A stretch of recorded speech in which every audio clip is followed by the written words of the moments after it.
As the titular character of Don't Starve Together, Wilson is often the first one everybody picks when they start playing the game. Possessing neither challenging downsides nor powerful upsides, he's designed to be default, balanced, and vanilla. Unfortunately, this role has resulted in Wilson being left behind by the power creep of DST's other characters. Growing a beard that gives insulation and can be shaved for a bit of sanity pales in comparison to things like being able to summon a minion that dishes out rapid AoE attacks, doubling your damage at the cost of basically nothing, or the ability to grant yourself and your team powerful buffs like health and sanity regeneration. Even Wilson's skill tree can be described as vanilla. While torch tossing, material crafting, and beard skills are all neat, it's got nothing on invincible merm armies, unlimited teleports, and magical homing missiles. So Wilson isn't some war machine that can just steamroll everything in the game. But that's a good thing. It means he can't simply rely on his powerful character perks. He needs to instead lean more on making the most of the various weapons and tools that the game has to offer. Having colossal amounts of health, powerful attacks, and a variety of special abilities, the raid bosses are the toughest challenges in the game. What would rushing these bosses look like if you use the main character of DST, who doesn't have any crazy superpowers? What would it look like if you also did it without using the super speed of Beeflo or the powerful rift weapons, and instead did everything on foot and had to actually think about which weapon you should use for each situation? If you want to see how Wilson fares against the raid bosses using what's essentially the DST meta prior to the year of the Beefalo, then stick around as I explain how to be an S tier Wilson.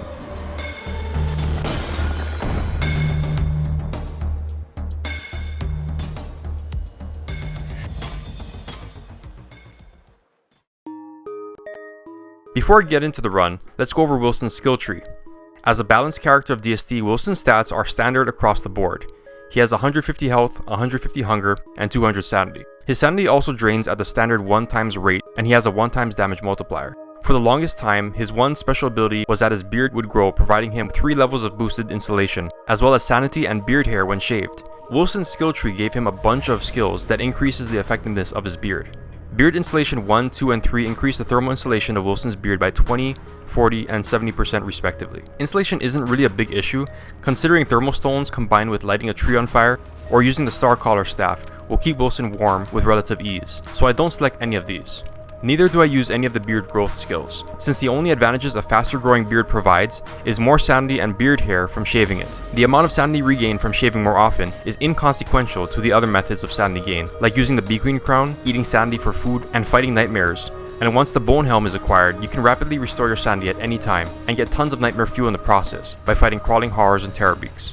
Finally, the beard hair storage skill is indeed useful as it allows you to store up to 3 additional stacks of food items. However, there are 2 reasons I don't pick it.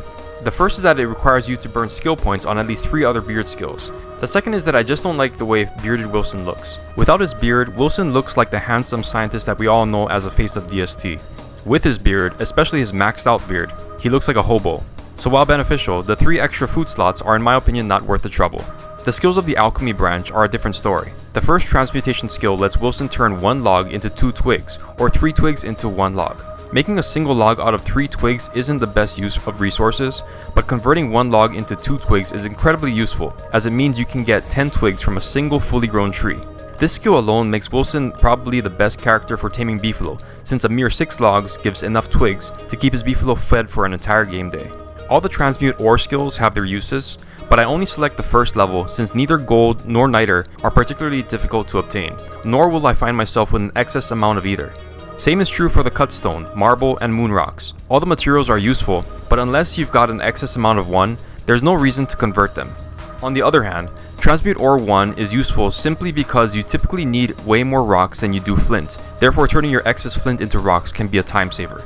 Transmute Gems 1, 2, and 3 are a must-have, simply because level 3 produces iridescent gems, allowing you to go straight to the archives without doing the Moonstone event. Other than that, Transmute Gems 2 lets you convert excess orange gems into the more useful yellow gems, and Transmute Gems 3 converts yellows into the always useful green ones. Even Transmute Gems 1 is great, since it lets you convert reds into blues and vice versa, making it easier to make purple gems, which require one of both. Transmute Icky skills are in the same boat as Ore, in that the first one is very useful, while the later 2 aren't worth taking. I'm not even sure what situation you'd need to convert beard hair into Beefalo wool, considering you don't use either all that much, and Wilson can easily obtain both. Transmute Icky 3 doesn't seem all that useful unless you're in the late game and have stacks of Howland's Teeth from Varg farms. However, Transmute Icky 1, which converts morsels to big meats, is extremely useful since it not only lets you double the amount of meat you can use in things like meatballs, bunny stew, bacon and eggs, or pierogi, but more importantly, it lets you refresh the spoilage of morsels or big meats since the transmuted meats start off fresh. The last branch is the torch skills.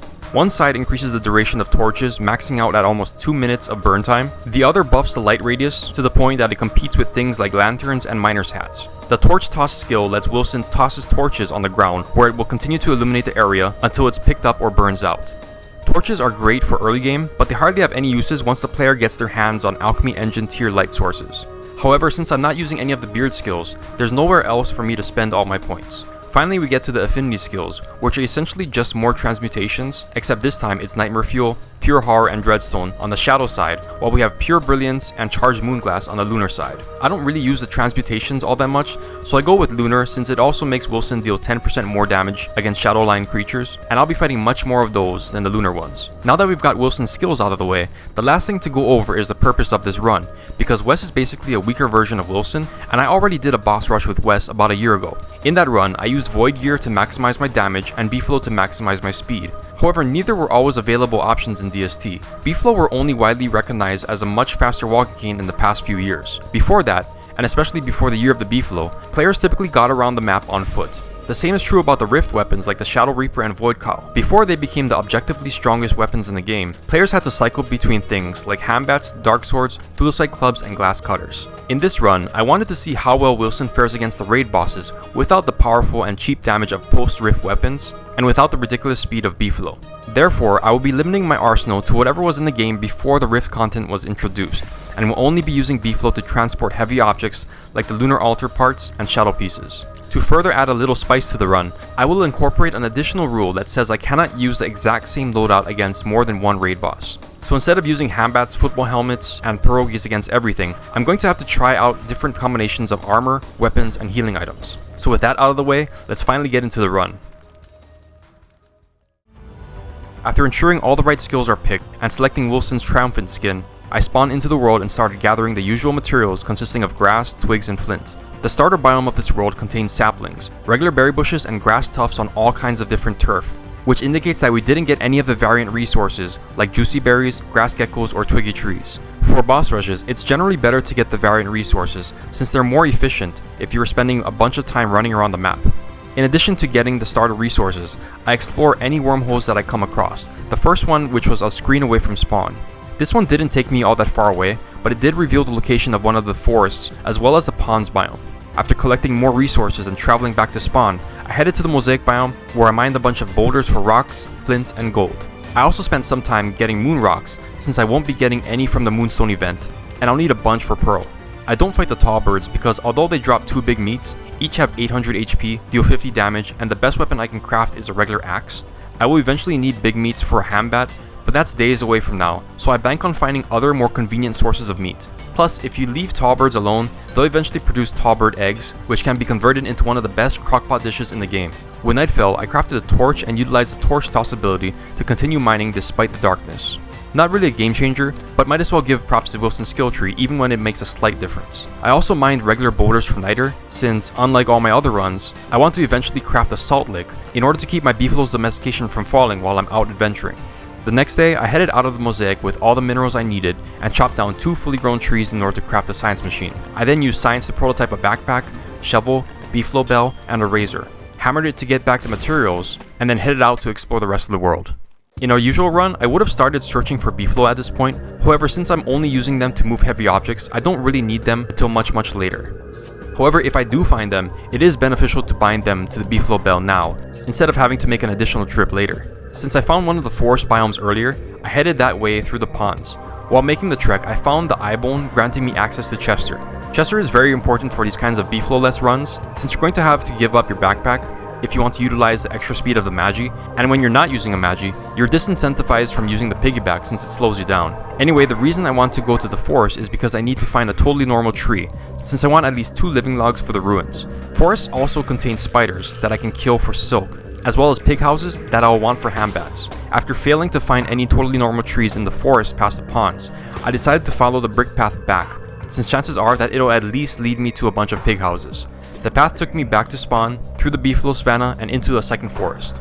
Now it's currently the night of day 2, which means almost 2 entire game days have passed in this world since spawning in. According to Guile's Walter Boss Rush video, the game generates one of Pearl's messages in a bottle once every 2 days near the player if they're either near the coast or on a boat. Using this knowledge, I make sure to be on the coast at the start of day 3, placed down a grass raft, and started to paddle out to sea.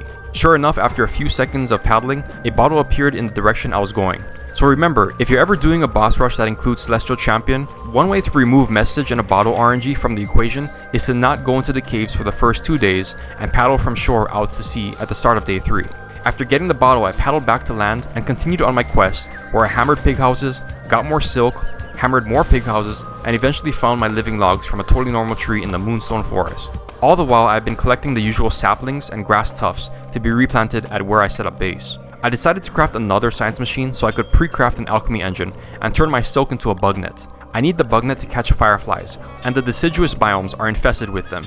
Usually I'd make a lantern instead of a miner's hat, since beefalo function as both a weapon and speed boost, which frees up your hand slot. However, since I'm doing everything on foot, I need a light source that doesn't remove my ability to use a walking cane or handbat. For this run, I decided to base right next to the portal for the simple reason that I was central to everything, and there weren't any really good wormholes to speak of. After setting down the usual things like an alchemy engine, fire pit, grass tufts, and saplings, I prototyped a handbat using the meats from 2 of the catcoons I killed and a log suit for armor instead of the typical football helmet. The next day, I placed 3 crockpots and turned all my birch nuts and berries into trail mix. Each trail mix restores 30 HP and has a long spoilage time of 15 days. They're also consumed much quicker than meat dishes like pierogi, which makes them one of the best healing foods in the game.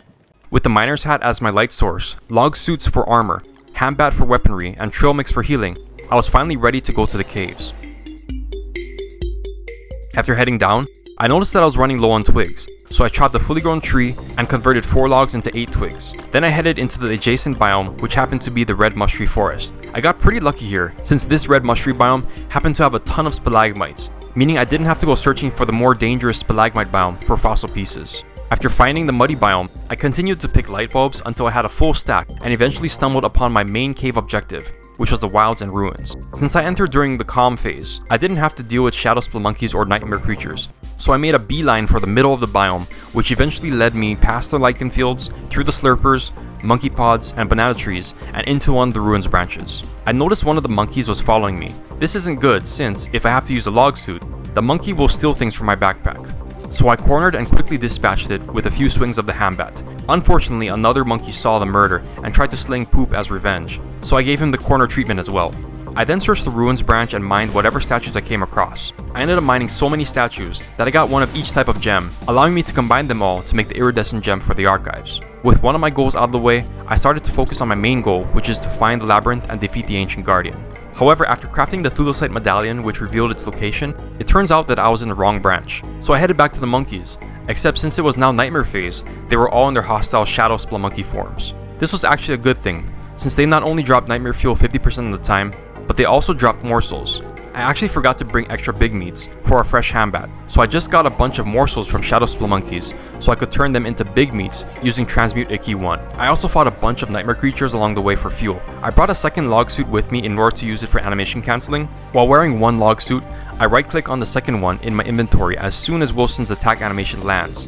By cancelling the animation, Wilson is able to land more attacks in a shorter amount of time. When done near perfectly, this results in a DPS increase of about 16%. It's not all that game breaking, but it's still something, and like explained at the start of the video, Wilson needs all the help he can get. After exploring the second ruins branch and avoiding the hostile clockworks, I finally found the labyrinth. I traversed the maze as usual by sticking to the edges in order to not trigger the dangling dweller webs, while looting whatever small ornate chests I came across. Once I was near the Ancient Guardian's arena, I turned 6 morsels into 2 big meats in order to craft a fresh handbat. Then I ensured that my stack of light bulbs, trail mix, and log suits were in my main inventory and armored up for the Ancient Guardian fight. The Ancient Guardian is one of the easier bosses in this run. With only 10,000 HP and no special gimmicks to really plan around, I don't consider him a raid boss, but he's also a step up from the regular seasonal ones like Deerclops, Bearger, and Goose. In his first phase, he'll charge at you if you're at a distance, or he'll attempt to bite you if you're very close. Each attack deals 100 damage, which is on the higher end when it comes to damage that bosses inflict. The way to beat him is pretty straightforward, just bait him into running into one of the 4 arena pillars. This causes a mini earthquake which drops minerals and large pillar fragments from the ceiling, as well as knocking the Ancient Guardian out. He'll also get knocked out if he runs into those large pillar fragments, except these won't cause mini earthquakes. The amount of time the Ancient Guardian is stunned for is proportional to the amount of time he spent running before hitting an obstacle, so it's important to be aware of your surroundings and plan out where you're going to lead him once he gets up.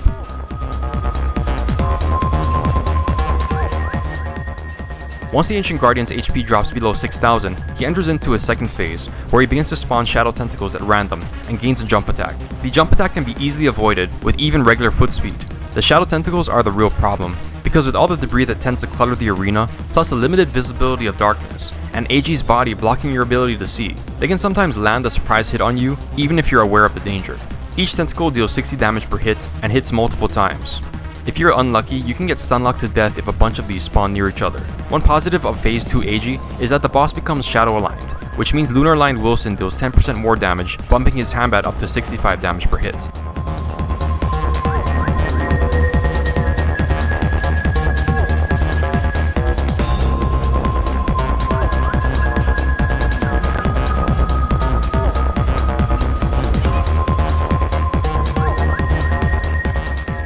After a pretty quick fight, AG dies and spawns a large ornate chest. Before I open it up, I grab my backpack and spend some time picking up the many rocks around the arena. For this run, I use the mod that guarantees a lazy explorer, since trying to explore the map and find the chest pieces is very painful without the 25% speed boost, and the lazy explorer spawns about 40% of the time, so the RNG required to get one is almost that of a coin flip. After taking the rest of the loot, including the ancient key, I headed out of the labyrinth and back to the ruins. There I killed the bishops and knights around one of the pseudoscience stations, and fully repaired it to unlock the full ruins crafting tab. Since I don't have to do the Moonstone event, I only need one Starcaller staff, a Magi for speed, and a pick/axe in order to fight the Nightmare Werepig. I also upgrade my armor by crafting a single Thylacite crown, and made a deconstruction staff, because I might want to reuse materials like Voltgoat horns and mandrakes later in the run. After that, I left the ancient key at the station and headed out of the ruins back into the wilds. Before I could leave though, I needed to kill a depworm, since they drop glowberries, since they are the key crafting ingredients for the upgraded version of the miner's hat. So I hover my mouse over the glowberries until I find one that says wet glowberry, and pick it knowing it's actually the lure of a depworm. Attacking this one depworm caused 2 others nearby to aggro. If this happens, all you need to do is group them up so that they all attack at the same time. This way, kiting them is hardly different than kiting one. After getting the glowberry, I could finally get out of this dangerous area and head back to the muddy biome. Even though I completed the main cave objectives, there are still 2 things to do before going to the surface. The first was to defeat the Nightmare Werepig, and the second was to activate the archives with the iridescent gem I crafted earlier. I already found the Nightmare Werepig, so I headed straight over to him, made a dwarf star with the Starcaller staff, freed him with the pick/axe, and killed all the shadlings in order to start the second boss fight of this run. Like the Ancient Guardian, the Nightmare Werepig floats somewhere in between a seasonal boss and a full-on raid boss. Unlike AG, this guy has a huge insanity aura of minus 400 sanity per minute, which is why you typically want to bring a bunch of sanity food for this fight, else you're going to constantly be fighting both the Werepig and Nightmare creatures. I didn't do this, so I'll just have to deal with the constantly spawning nightmares in between the Werepig's attacks. The Nightmare Werepig has 3 phases. In his first phase, he will try to body slam you. I dodge this attack by running horizontally behind him, and after 3 successful dodges, he will enter his fatigue state, which lasts for about 7 seconds. During this time, you're free to attack him without worry of retaliation. However, since I'm constantly going insane during the fight, I sometimes use this opportunity to kill whatever nightmare creatures are trying to attack me. If you aren't constantly attacking him while he's in his fatigue state, the Nightmare Werepig will start to rapidly regenerate health, so it's important to give him a smack here and there, even if you're in the middle of dealing with something else.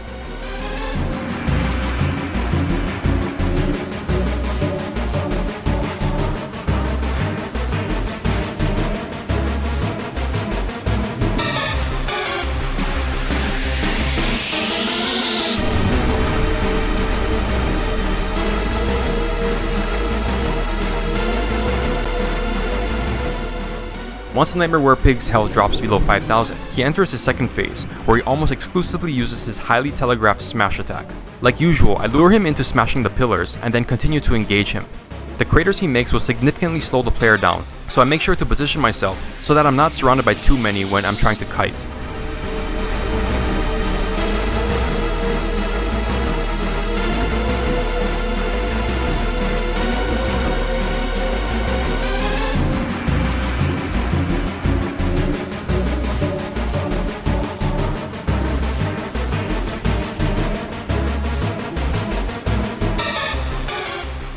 After his health drops below 3000, the Nightmare Werepig will enter his final phase, where he behaves mostly like phase 1, except if he successfully lands a body slam, he follows it up immediately with a smash. He'll also try to smash after recovering from the fatigue state, but I don't consider this phase any more difficult than the first one.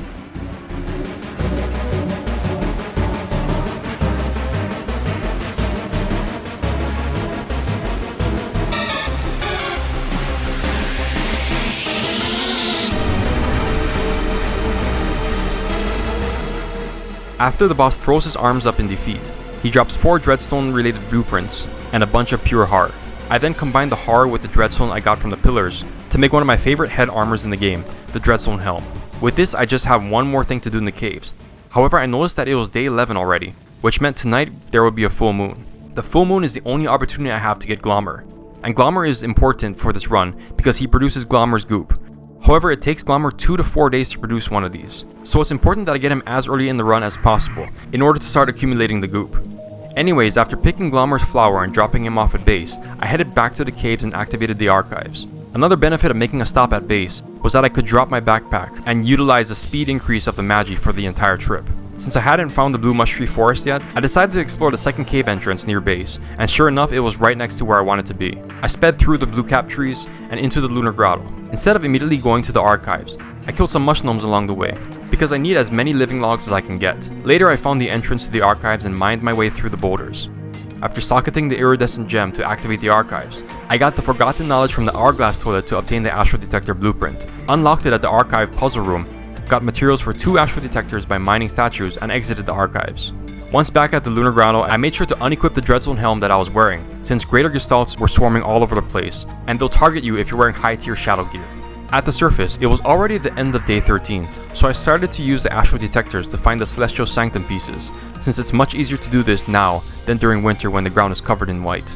I used 2 Astro Detectors at a time spread apart, instead of just one, since 2 lines pointing towards the Sanctum piece allows me to triangulate its position, while 1 line only tells me what direction it's at. I found the first piece near the Ponds biome, which is good as it's central and close to base. The second was also in the Ponds biome, except even closer to base. I ended up having both pieces dug out by day 15, which means there's only 5 more days until winter, yet there's so much more to do. Now it's time to explore the map. The Suspicious Marble are my first priority, since they need to be assembled before day 21. However, I also want to fight Dragonfly before winter. So before heading out, I made sure I had the ingredients for a fresh Hambat, healing food, and the Pan Flute. I also dropped my backpack for a Magi, since I can use Chester to make up for the extra inventory slots, and I headed out at the night of day 15. Oh yeah, I also used one of my glowberries and 2 moles to craft moggles, which are a direct upgrade of the miner's hat, allowing full visibility in darkness. This is definitely needed, as they will let me search the entire screen even during night. The first biome I checked out was a swamp, which eventually led me to the Oasis Desert. While I searched the desert, I picked cactus meat. One of the neat things about the Dreadstone Helm is that it allows you to pick cactus at effectively no cost. Harvesting cactus deals 6 damage to the player. The Dreadstone Helm blocks 90% of this damage, reducing it to 0.6. The Dreadstone Helm takes the other 5.4 damage. However, because the helm repairs itself at 8.4 HP or more every 14 seconds, it takes a maximum of 9 seconds to fully recover the damage. When cooked, each cactus meat provides 15 sanity and 1 HP. The 1 HP makes up for the 0.6 HP you lost from picking it, and the 15 sanity restores the 3 sanity you lost while the Dreadstone repaired itself. So if you have a Dreadstone Helm, pick as many cactus as you want. The Oasis Desert eventually transitioned into the Killer Bee biome, which led to the Spider Quarry. After exploring all of it, I found the Knight and Bishop head, but no Rook nose. Eventually, when I headed back to the swamp, I found a wormhole that led to the Dragonfly Desert. It was already the middle of day 17, so I wasn't sure if I could squeeze a Dragonfly fight in if I happened to get really bad RNG with finding the Rook nose, but I decided to just chance it, since I had everything I needed for the fight with me. The Dragonfly ranks somewhere in the middle of the pack as far as overall raid boss difficulty. However, it has the 3rd highest HP behind Celestial Champion and Toadstool, and since I only have default damage, this fight is going to take a while. So I made a star in the middle of the arena and cooked all the cactus meat. I then shaved my beard so I wouldn't overheat, left Chester behind, and approached the Dragonfly to start the first raid boss. As said before, the Dragonfly has the 3rd highest HP out of all the raid bosses, coming in at 27,500. Wilson is only doing 59.5 damage with his fresh Hambat. However, I'm animation cancelling the hell out of her, landing not only an additional 7 hit, but also an 8th hit, which increases my overall DPS by 33%, a damage modifier higher than even Wigfrid's. The reason it's 33% despite animation cancelling only theoretically increasing DPS by around 15% is that you can actually get 7 hits on Dragonfly without animation cancelling if you use the Magi and a Walking Cane or a Road. The window to land 8 hits on Dragonfly and then quickly weapon switch to a walking cane is quite small, which is why I do get hit a few times throughout the fight.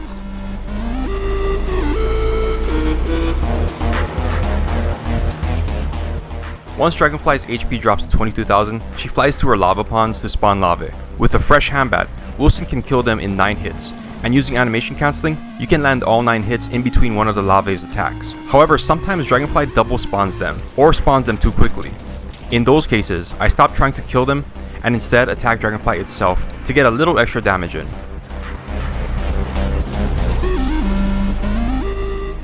After spawning 5 lava, Dragonfly will start chasing the player, to which I pan-flute her to sleep and focus on killing the last lava she spawned, because killing this one will guarantee that she enrages instead of flying off to spawn another round of minions.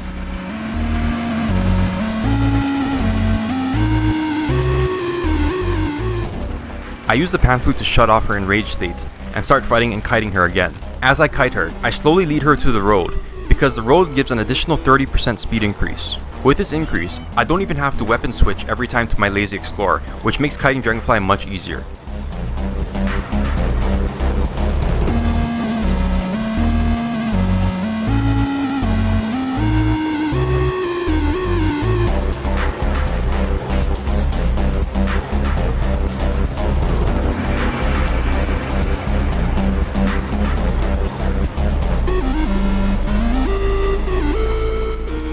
Once Dragonfly's HP drops to 13,750, she begins her next round of minion spawning. Instead of 5 lava like the first time, she spawns 6. It's important to keep a mental note of how many she's produced, since it'll give you an idea of when she'll start going after you again. She again does a double spawn, so I switch from trying to kill the lava to just running away from them, and then killing the last one. I didn't mention this earlier, but my healing food for this is the Mighty Trail Mix, since using it for AG and the Nightmare Werepig didn't count, as they aren't raid bosses. In addition to everything else that's going on, I'm constantly managing my sanity by keeping it right above the insanity threshold by eating cactus meat. The way the Dreadstone Helm works is that it drains your sanity while repairing itself. However, the rate of repair increases the lower your sanity is. For Wilson to get the most out of this during a boss fight, you want to chug sanity restoring items right when it's about to get around the 34 mark. Anyways, with the last lava killed, Dragonfly enrages and I put her to sleep, then engage her 1 versus 1 again.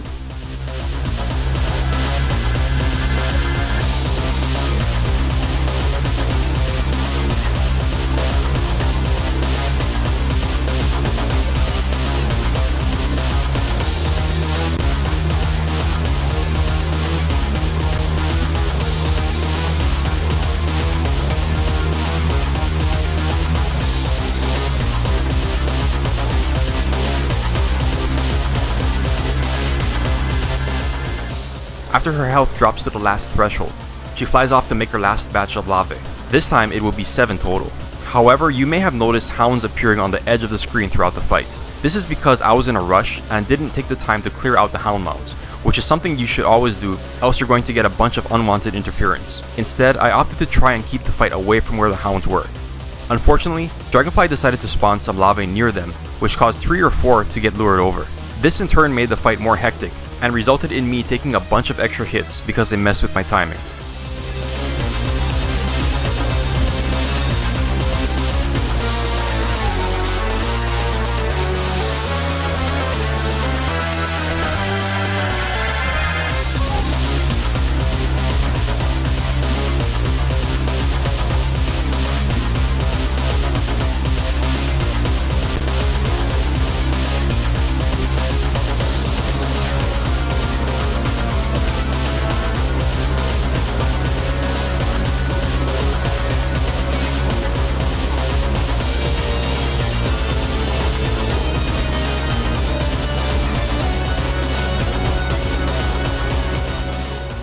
After a fight that took an entire game day, Dragonfly dies, which means I've defeated my first raid boss. Despite all the hits I took at the end, I left the fight with tons of healing food and a Dreadstone Helm that was barely damaged, which goes to show how beneficial it is to maximize its repair rate by managing your sanity. It was now almost the end of day 18, and I was getting worried because although I only needed to find the Rook Nose, if my luck is bad enough, it's possible that I'll have to explore the entire map to find it. So I started searching once again, scanning the entire Dragonfly Desert, and then the Picking biome, followed by the Moonstone Forest, then the Mandrake Forest, then the Beefalo Savanna without any luck. With just one more day before winter, I searched the Bee Queen biome, the entire Mosaic biome, then the Ponds biome next to base, and towards the end of day 20, I finally found it in the last bit of unexplored map. In other words, I actually ended up having to explore the entire map to find the pieces. I hardly had any time to waste, so I saddled the beefalo I had bound earlier and started transporting the suspicious marble to the shadow chest set piece. I had to make 2 trips to the Oasis Desert for the bishop and knight heads, and 1 trip for the rook. I had all 3 delivered right before the start of night. After making very quick preparations, I managed to mine the statues, repair them, and activate the boss fight around 15 seconds before it was too late. The shadow pieces are probably the second easiest out of all the raid bosses, and are a 3-part fight. You have to deal with the Shadow Knight, Bishop, and Rook in their level 1 forms. At this level, they're hardly more threatening than their mechanical counterparts. However, the order you defeat them matters because the remaining ones become much stronger. So I go after the Knight first since he's a monster to deal with in the later stages, if you're fighting the pieces with direct melee.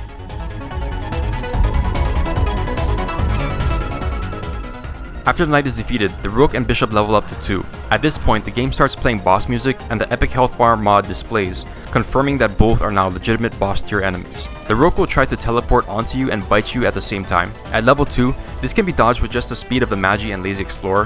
However, the Bishop's teleport will pretty much always hit you at least once, which is why you want to take it out instead of letting it reach level 3.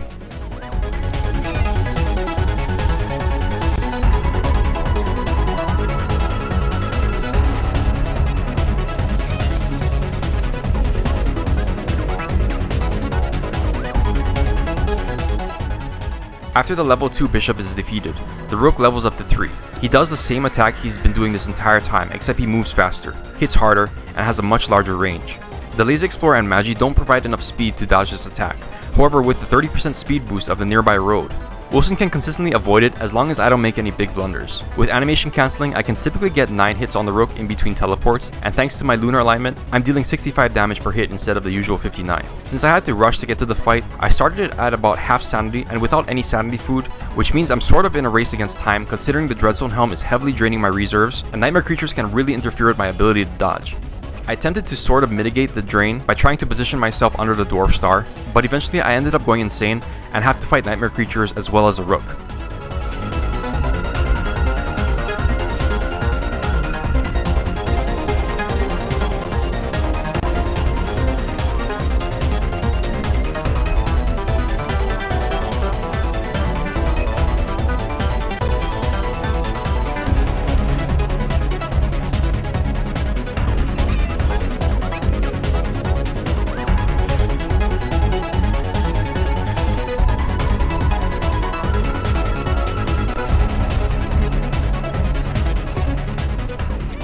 After probably the most unprepared fight of this run, the Rook is defeated, dropping the Shadow Atrium, Dark Sword, and Knight Armor, all items that would be useful later in the run. Later that day, I headed to the Oasis Desert to hopefully get some Voltgoat horns, because like the Shadow Rook's drops, they'll be important much later down the road. After that, I picked up a bunch of cactus in preparation for the next boss, who happens to have a very strong Insanity aura. Then I made my way back through the swamp, to base, past the ponds, and into the swamp forest, where I ended up at the scrapyard. I defeated the Nightmare Werepig on day 11, and it's now day 23, so he's had more than enough time to spawn in the junk pile as a Scrappy Werepig. So after making a star and crafting a new Hambat, I freed him from the junk and attacked him to start the fight. Like AG and the Nightmare Werepig, the Scrappy Werepig exists in a boss category of its own, so I don't count him as one of the raid bosses. He has 10,000 HP, but he also has permanent armor which reduces all regular damage by 20%. This means instead of my Hambat dealing 59.5 damage, it deals 47. If you get too far away from the arena, he'll run back to the large junk pile and start throwing stuff at you. This is actually a great way to chop trees and spawn tree guards, since the falling scraps instantly destroys trees.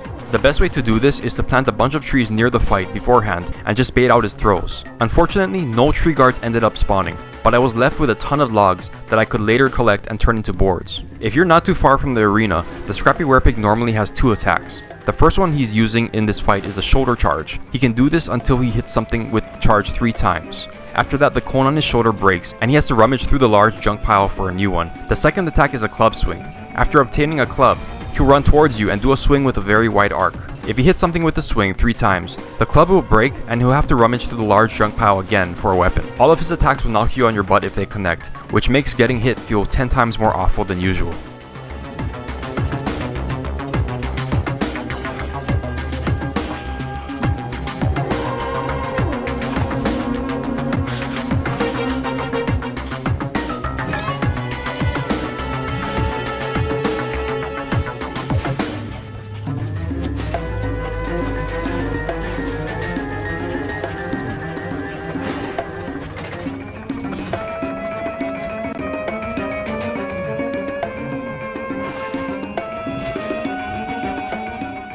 Once his HP goes down to below half, he starts to regularly dual-wield both his cone and club, so you need to be prepared for either attack to happen whenever he's wearing both. The worst part about this phase is that he has the ability to combo you while you're recovering from getting knocked down. As mentioned before, this boss has a strong Insanity aura, so that coupled with the constant drain of the Dreadstone Helm repairing itself is a great reason to bring a bunch of sanity food for this fight.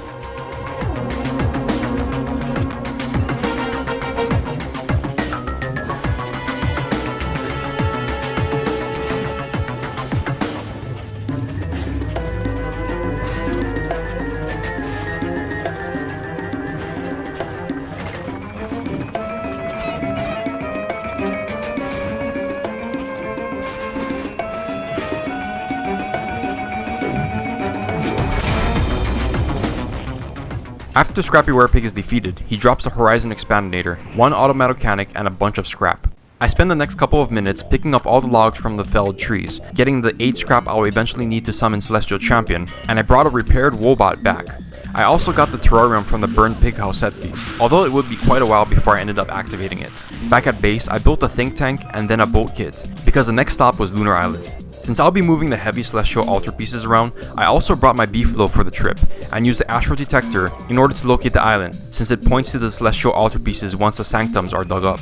The astral detector led me to set sail off the coast of the scrap forest, and after paddling around some of the minor islands, I eventually found the main one. Once I jumped onto shore, I found the 3 fishers that were relatively close to each other, mined the 3 altar pieces, and used the beefalo to haul them to one of the fissures where they could be plugged in. With the celestial altar pieces retrieved, the astral detector would now point to Crab King. However, I wasn't done with Lunar Island just yet. With the altar assembled, I could now make glass cutters and moonglass axes. The glass cutters cost 6 moonglass and a board, and when used against shadow creatures, they're basically a better dark sword, since they deal 68 damage per hit, don't drain your sanity, and have 50 more uses. The glass axes are much cheaper, costing only 3 moonglass and a few twigs, but they're just as important as the glass cutters for one of the later bosses. After getting all the tools I needed, I wrapped up my excursion by picking up a bunch of kelp from the beach so that I could have a renewable source of vegetables near my base. Since Lunar Island was actually much closer to the spider quarry than the rest of the mainland, I decided to paddle there and rode all the way back. It was now day 27. I don't want to go back into the caves until I have an umbrella, since there's a decent chance that I'll have to deal with heavy rain. Either way, I wasn't ready to fight the next cave boss, so instead I spent some time doing a bunch of base building. I planted all the kelp in a straight coastal line near base. I then caught 4 rabbits and built a Presti, then used the Presti to turn living logs and a purple gem into a shadow manipulator so that I could eventually turn my purple gems into a nightmare amulet. Then I caught a bird and put it into the bird cage, giving me access to a reliable source of eggs. I then turned one of the tallbird eggs I had from earlier into the mighty tall Scotch eggs crockpot dish, which restores as much hunger as meaty stew and as much health as surf and turf. This dish will serve as my sole healing item for the next raid boss on the list, because I consider him to be the lowest in terms of difficulty. However, I need to find both his loot stash and some deer antlers. Since base was located right next to the mosaic biome, I decided to check there first. I almost immediately found the deer, and his loot stash was nearby as well. So after picking up the dropped deer antler, I was ready to summon Klaus. However, before I summoned him, I remembered that I'm Wilson, and I have a beard which gives me thermal insulation. You don't want that against Klaus, since it'll prolong the overheat damage of the red gem deer's fire spell. So if you're playing as Wilson, remember to shave right before the Klaus fight. After shaving and dropping Chester and my backpack away, I inserted the deer antler to summon Klaus. As mentioned before, Klaus is in my opinion the easiest out of all the raid bosses. He has 10,000 HP in his first phase and attacks the player with double swipes. He'll do this at least once, but if you're constantly attacking him, it'll most likely be twice. Each swipe deals 37.5 damage for a total of 75 if both connect. After his swipes, he'll tell his gem deer to fire off their spells. The fire spell can be dodged by just running out of its AoE after the red gem deer casts it. The ice spell is a little different, because it immediately starts to take effect once the ice deer initiates the spell. When this happens, I equip the walking cane and run around Klaus and begin attacking him while the spell continues to complete. Whenever one of the gem deer casts a spell, it becomes unable to attack, which means it's safe to run around Klaus on whatever side the casting gem deer is on. Each gem deer deals 50 damage per hit, but will only attack you if you get too close to it. So the key to attacking Klaus is to keep yourself positioned so that you're out of their range.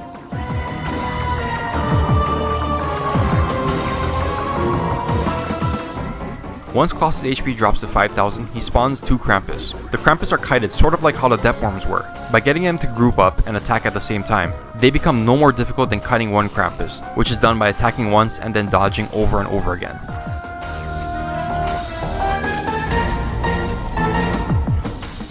After the Krampus are defeated, it's back to fighting Klaus. Unless you run far away from him, you'll take a bit of freeze or overheat damage from his spells. The hot thermal stone in your inventory brings you back from freezing very quickly, while shaving our beard earlier minimizes the duration of overheat, which results in 1 or 2 points of HP loss every time Klaus casts a spell.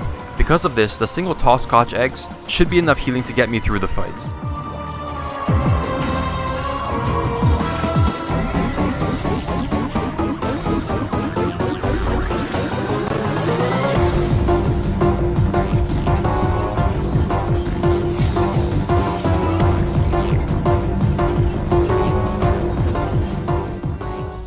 When Klaus' HP drops to 0, it dies, yet soon after gets revived by its life-giving amulet. In his second phase, he only has 5000 HP, but he gains a pounce attack that can have an enormous range. The key to dodging this attack is to wait until the very last second before dodging. If you run away from it too early, there's a chance that Klaus can hit you with it, even if you've got the speed boost of the Magi and the Walking Cane. However, if you wait until the very last moment right before he initiates the pounce before beginning to dodge, he doesn't pounce far at all, which allows you to constantly dodge it. Other than the pounce, Phase 2 Klaus functions no differently than Phase 1.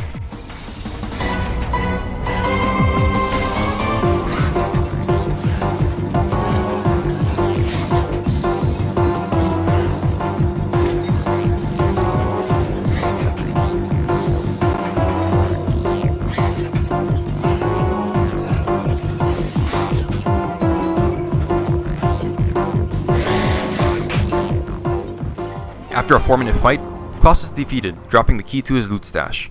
Unfortunately, I got incredibly lucky with his loot, as not only did it give me a Krampus sack, but I also got a Deerclops eyeball, Bearger fur, and the bundling wrap blueprint. I was debating on whether or not I should use a Krampus sack, since the chances of getting it are so low and it's not something you can get consistently, but I decided to use it anyway, since I think people would rather see me utilize my options to the fullest rather than intentionally nerf myself. The Krampus sack is by far the best backpack in the game, even a tier above the piggyback, and 2 tiers above the standard backpack, as it provides 6 more inventory slots while not slowing you down, and it's completely fireproof. If the Krampus sack hadn't dropped, I would have used a Bearger fur to make the insulated pack, which overall isn't as good as a Krampus sack, but it's still a direct upgrade for the regular backpack. The Deerclops eyeball means I can immediately craft the umbrella and go to the caves instead of waiting for Deerclops, and having access to bundling wraps before defeating Bee Queen makes storing all my Fuelweaver prep much easier. However, I decided not to use either, since the Krampus sack gave me more than enough storage, and Deerclops was just 1 day away, so defeating him for his eyeball is a lot more consistent than banking on one dropping from Klaus. After dropping the rest of the loot off at base, I finally got around to crafting the Nightmare Amulet, mined a bunch of marble statues since I'd need around 30, and picked up all the cactus in the Dragonfly Desert, as well as the Oasis Desert, since I need a ton of sanity for the Fuelweaver fight. On the night of day 30, I set down a star near the Volt Goats, and waited for Deerclops to finish his growling before spawning in. Deerclops is the first boss everyone in this game fights, and is by far the easiest of this run.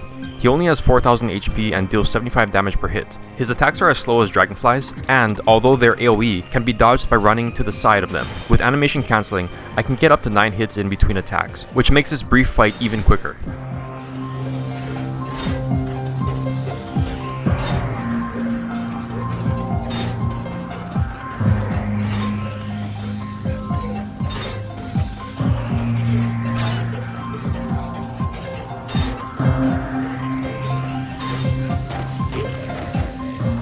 After Deerclops was defeated, I killed a couple nearby Volt Goats hoping for another horn, but no luck, and spent the next day harvesting the rest of the Oasis Desert cactus and getting bone shards for the desert skeletons. Once back at base, I turned those bone shards and one of the Deerclops eyeballs into the umbrella, which will provide me with 100% rain protection and lightning insulation while not taking up my hand and equipment slot. I then made my last preparations for the Fuelweaver fight by harvesting the kelp stalks I brought back from Lunar Island in order to make pierogies. This is where Wilson's icky transmutation shines, because I had a lot of big meats from Deerclops and Volt Goats. I could split them into 2 morsels, which effectively doubles my meat and eggs as it relates to pierogies. At the night of day 31, I filled Chester's 9 inventory slots with Nightmare Fuel in order to transform him into Shadow Chester, who now has 12 slots. Even with a Krampus sack, I'd say Shadow Chester is a must-have, since there will be times when you have to leave your backpack behind. With Shadow Chester acquired, I was pretty much done on the surface for now, and ready to head back into the caves. So I headed down the first sinkhole that I explored, since it led to the Red Mush Tree Forest. As mentioned way earlier in the run, the forest had tons of stalagmites, so I wasted no time killing cave spiders and spitters,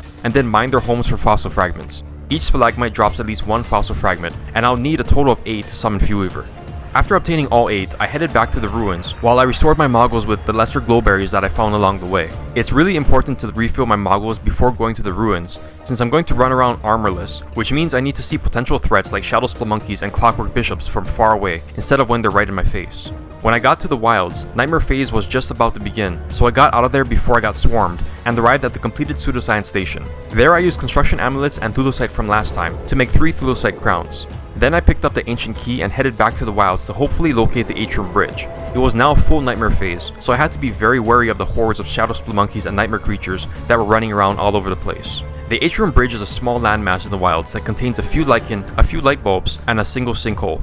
The reason it's so important is that it consistently spawns next to and points towards the atrium, so a lot of times if you find the atrium bridge, you can teleport right over instead of having to find and deal with the atrium tentapillar. Normally the atrium bridge spawns near the ruins branches, however the landmass that really resembled it turned out not to be so, which meant that I had to continue my search elsewhere. This is probably the most dangerous part of the run, since I ended up running through armies of shadow spelunkies and nightmare creatures, without any armor to protect me, and without enough speed to get away. With this much enemies following me, one hit means instant death. This is one of the times that really highlights why B-Flow are simply a straight upgrade to the walking game. Since I didn't have one, I have to simply not get hit, which is why being able to see everything with moggles are so important. After exploring most of the wilds, I eventually found the atrium bridge tucked behind a massive monkey village. I also started to freeze to death, but fortunately Nightmare phase ended, so the monkeys weren't hostile.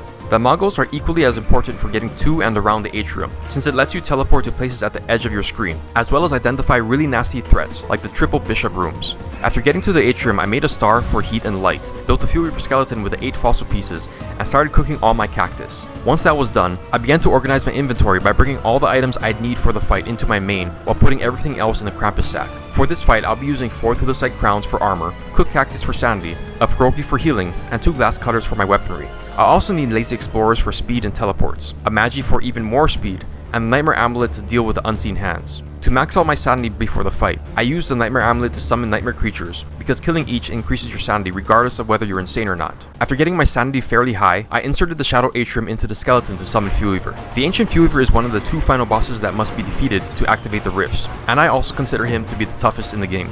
He only has 16,000 HP, but it's his special abilities that make this fight so difficult. In his first phase, he'll attack you with skull bashes, do a ground smash that drops damaging bones from the ceiling, and will try to snare you within a cage of bones. If you keep him in the center circle and dodge the snare, he won't use the attack for a while, which means you can get through almost the entirety of phase 1 by just cutting him normally. The glass cutters I'm using are great since they deal 68 damage per hit normally, but since Wilson is lunar aligned, they do 74. Plus they have 150 uses, due to Fuelweaver being in the same category as nightmare creatures. With this damage plus animation cancelling, phase 1 goes by relatively quickly.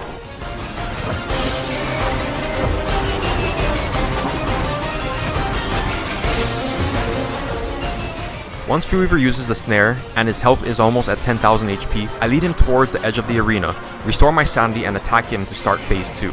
In this phase, Fuelweaver becomes invincible and spawns a bunch of woven shadows. If one of these gets to Fuelweaver, he'll eat them and restore 400 HP. Usually, you'd clear these guys out with an AoE attack like the Weatherpain, but since it's winter, I don't have access to that. Therefore, I lead Fuelweaver around the edge of the arena while destroying the woven shadows that would get in his path, and do my best to dodge the bone cages. I also flash the Nightmare Amulet on and off in order to destroy the unseen hands, because Fuelweaver only becomes vulnerable once all of these are destroyed, and they can only be targeted when Wilson is insane.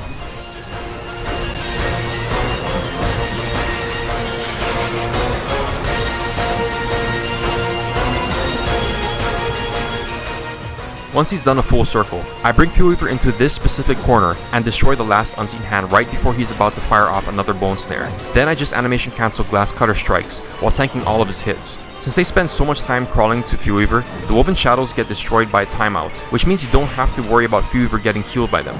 After 20 seconds of vulnerability, Fuelweaver will put up his shield again.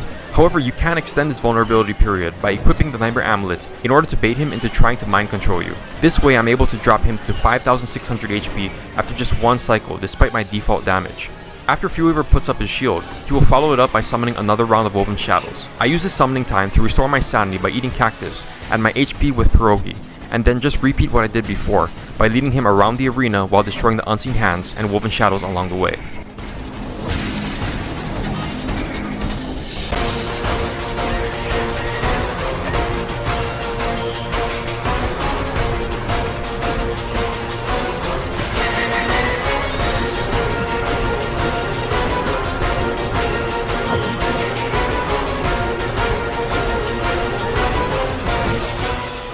In order to bait out Fuelweaver's mind control attack, you want to wait until he is about to use his snare, and then make him vulnerable by destroying the final unseen hand.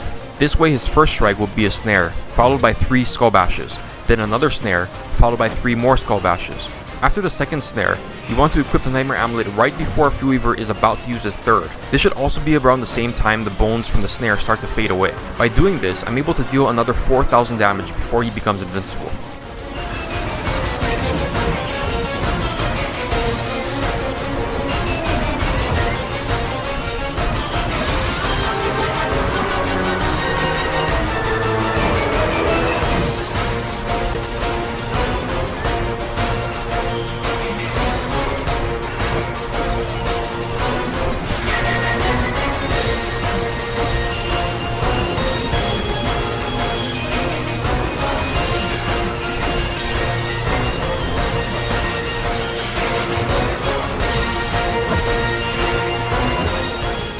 Since I was dealing so much damage with animation cancelling and tricking him into mind controlling me, I was able to defeat Fuelweaver in just 3 cycles. Some other things to note about this fight is that if you're going to bait his mind control attack, make sure your sanity is above 80, because if it's not, you'll end up getting stunned by it, even if you remove the Nightmare Amulet. I had enough Dreadstone from the earlier Nightmare Werepig fight to activate the rifts, but I don't want to do that just yet, because Acid Rain replaces regular rain, which interferes with cave wetness. So I picked up the Bone Helm and Bone Armor and headed out of the arena, back through the atrium while avoiding spiderwebs and clockworks, and teleported back to the wilds. It was currently Nightmare Phase, and if you remember, the location of the atrium bridge was behind a biome infested with monkeys. So I ran for my life while dodging certain death by mere inches. I ended up using a lazy explorer teleport and ran back to the red mushy forest and exited the caves. It was now day 36, meaning winter had transitioned into spring. During spring, all bees become hostile, and I noticed my beefalo getting destroyed by them, so I did what I should have done a while ago and destroyed all the nearby hives because I still needed him to transport heavy objects. The most notable thing about spring is the constant heavy rain that the world experiences. The rain causes everything to be wet, and in turn makes the Morningstar weapon Wilson's best damage option, since it deals a little more than 72 damage against wet targets, and its durability is based on how long it's equipped. If you only use the weapon when you're attacking, you can get over 720 hits or 52,000 damage with just one of these, and much more if you're animation cancelling your attacks. Since I already used the tall scotch eggs, pierogies, and trail mix as my healing source, for the next raid boss, I'll be using a dish that people typically don't use in boss rushes, Lobster Bisque. The main ingredient for Lobster Bisque is unsurprisingly a lobster. The lobster has to be alive when put into the crockpot, so please remember not to kill it. Lobsters spawn from lobster dens, and a couple will come out at dusk every day. Catching them is really easy. All you need is a sea fishing rod, which costs 1 board and 3 silk. You can simply use a twig as the floater, and a single berry or rot for bait. Cast the lure right next to the lobster's silhouette, and they'll bite in a few seconds. Unlike ocean fish, you can just reel the lobsters in without resistance. The Lobster Bisque is a pretty powerful crockpot dish. At the cost of 1 lobster, 1 ice, and 2 fillers, you get a dish that heals a whopping 60 HP. The next raid boss requires you to do a bunch of tanking, so I ended up getting 6 lobsters and turning them all into healing dishes. One downside of this dish is that it does spoil in just 10 days, so I bundle wrap it and wait for the world to start raining again, because I now had everything I needed for the Bee Queen fight. Sure enough, it wasn't long until the heavy rain started again, and I waited until it began to die down before heading over to the gigantic beehive. While it was still heavily pouring, I used the Bone Helm to maximize my sanity, since every nightmare creature you kill increases your sanity by quite a bit. Bee Queen was right next to my base, so after the rain turned into a mere drizzle, I destroyed all the surrounding beehives to limit interference, organized my inventory, and hammered the gigantic beehive to start the fight. Bee Queen has 22,500 HP, putting her in the middle of the pack when it comes to raid boss health. In her first phase, she'll spawn 1 set of Grumblebees and constantly try to sting you. I counter this by putting everything to sleep, killing all but 1, and then animation cancelling attacks on her while swapping to marble suits in order to block her hits. My primary armor for this fight are Beekeeper hats, which have a whopping 1050 durability and 80% damage reduction, but only works against bees. My secondary armor is the marble suits, which don't have as much durability as Beekeeper hats, but have a much higher damage reduction of 95%. While wearing both at the same time, the damage they absorb becomes spread out over both, which lets me stretch the high damage reduction of the marble suit over the entire fight.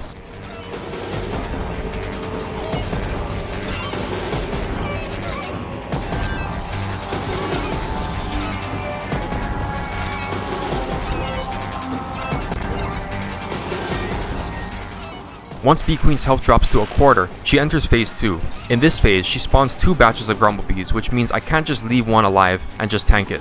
Instead, I put everything to sleep with the pan flute and attack her, knowing that when she wakes up, she'll fly in the opposite direction of me. I then follow her, block her hits with the marble armor, and run away once Grumblebees get near. I usually animation cancel by unequipping the Magi, however since I'm tanking with marble armor in my chest slot, I do it by right clicking on one of the two Beekeeper hats instead.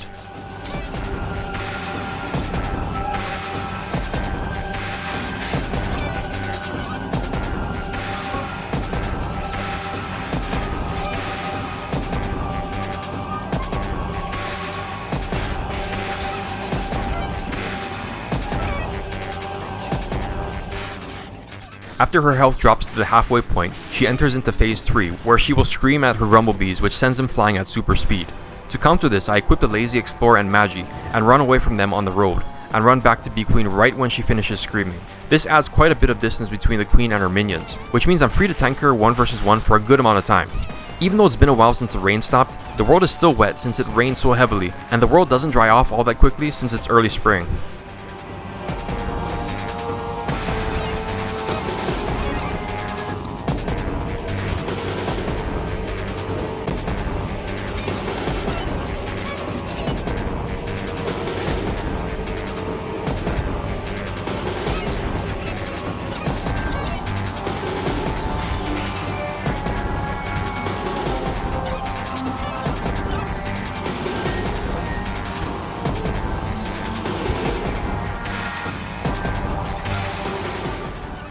Once Bee Queen's health drops to a quarter, she enters phase 4, which is no different than phase 3, except she screams more frequently. The speed boost of the road, Magi, and walking cane combine to almost double my foot speed, yet the flying Grumblebees can match this, which just goes to show how fast they are. In the event that the bees catch up to me, I make sure not to run through them while one is initiating an attack, since that attack will stun me long enough to get hit by the entire swarm.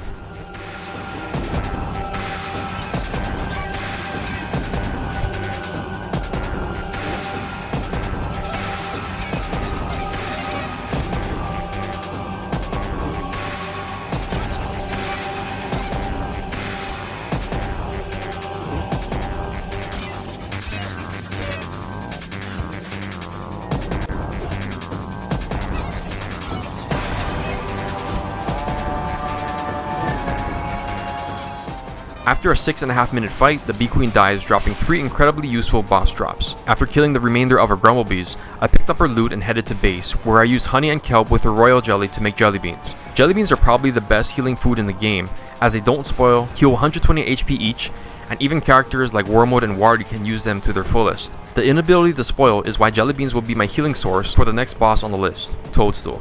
I pretty much have everything I need to fight Toad. The problem is that I haven't found them yet. So after bundling the Moonglass axes and making a fresh morning star, I headed back into the caves. Toadstool can appear at one of 3 spawners located in the world. Fortunately, the spawners only appear attached to a few biomes, which are the Muddy, Rock Lobster, Stalagmite, Green Mush Tree Forest, and Guano. The Guano biome was the closest to the cave entrance, but it's dangerous and the spawner is rarely in there, so I decided to check the safer Green Mush Tree Forest first. I dropped my Krampus sack at the start so I could utilize the extra speed of the Magi and flash the Mongols on and off from time to time to see if I could spot any clues. Unfortunately, I didn't find anything in the Green Mush Tree. Far more unfortunate is the fact that Toadstool was located in the small muddy branch that I had passed along the way. I ruled this out since even with the Mongols, I didn't see any cave ponds, but that was because they were by sheer luck all located far inward. Because I passed Toad's actual spawner, I spent a couple of days searching dangerous Guano biome with no luck. Then I moved on to the central muddy biome where I refilled my Mongols, but didn't find anything else. I found 2 empty spawners in the Rock Lobster biome, and found nothing in the highly dangerous Stalagmite biome. After taking tons of freezing damage, I decided to check a small patch of Guano biome just to cover all my bases, and on my way there I spotted Toadstool's real spawner in that small muddy peninsula. One caveat of taking so long to find Toad is that I didn't have to wait around for the world to become wet. However, Toadstool is by far the tankiest raid boss with 52,500 HP, so I needed to start the fight soon, else the world might dry midway. I made a star next to the closest pond and used the Bone Helm to bring up my sanity, so I wouldn't have to deal with Toadstool and nightmare creatures. I then quickly organized my inventory and chopped Toadstool's cap to start the fight. Toadstool starts the fight at the center of the arena, however you want to keep it away from there as much as possible. So from the beginning, I attack it and dodge it by running away from the center, which causes Toadstool to slowly walk in that direction. While this is happening, it will launch volleys of explosive boom shrooms, each dealing 100 damage, and plant spore bombs on Wilson's head, which eventually turn into spore clouds that deal constant damage and spoils any perishables. Handbats are viable against Toadstool if you drop them before letting the Spore Bombs detonate. However, the Morning Star I have deals much more damage and won't spoil, making it a better weapon in every way. I use my Umbrella for my head slot and use the Knight Armor I got from the Shadow chest pieces in my chest slot. I animation canceled the Morning Star by equipping and unequipping the Umbrella since I dry off much faster than I gain wetness. After 45 seconds, Toadstool will begin to walk back to the center of the arena while completely ignoring the player. I take this opportunity to get in front of it and land a ton of hits with the Morning Star. 15 seconds later, Toadstool will begin to summon its Spore Caps. These will power Toadstool up depending on how many are present. At level 1, Toadstool gains 20% damage reduction. However, once it has 5 trees up, it jumps to level 2, gaining 40% armor. At this point, I'm not doing much damage to it, so I start pre-chopping the trees with 3 swings from the glass axes. I don't want to fully chop them down because once Toadstool has all 8 of them up, I can lure him behind the pond very quickly, pan-flute him to sleep, and then start cutting the rest of the trees down. The longer it takes me to position him, the less time I'll have before he spawns another set of trees, since it's on a 45-second timer, although the timer is paused when he is sleeping or frozen. After cutting down all the trees, it's back to fighting Toad. Since he's now in position, I swap the Nightmare Amulet for the Bone Armor, and just ignore all his Boom Shrooms since the Bone Armor gives you a moment of invincibility every 5 seconds, which is shorter than Toadstool's attack speed when it's not powered up. The rain also stopped, so I can trade the Umbrella for the Dreadstone Helm, which gives me a safety net in case for some reason the Bone Armor fails. Of course, I can't just tank the Spore Clouds, so I make sure to place them away from Toad.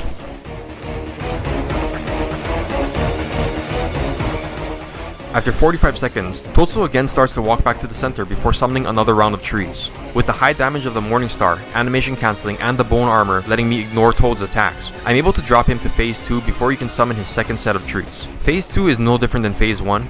I put him to sleep with the Pan Flute, chop the trees, and deal as much damage as I can before repeating the process again.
Once Toadstool's HP drops below 21,000, it enters Phase 3. He'll now pull off double stomp attacks that will create powerful shockwaves and mini earthquakes. The interval between these jumps starts off at about 20 seconds, but becomes shorter with every new phase, as it is dependent on how much HP the boss has left. Because of how he does this attack in addition to his Boom Shrooms, the Bone Armor is not nearly as viable, so I switch to the Magi and kite all of his attacks.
After a fight that lasts around 10 minutes, Toadstool drops dead on day 25. I ended up not even using the entire Morning Star, which proves that under the right conditions, you only need one of those to defeat a boss with over 50,000 HP.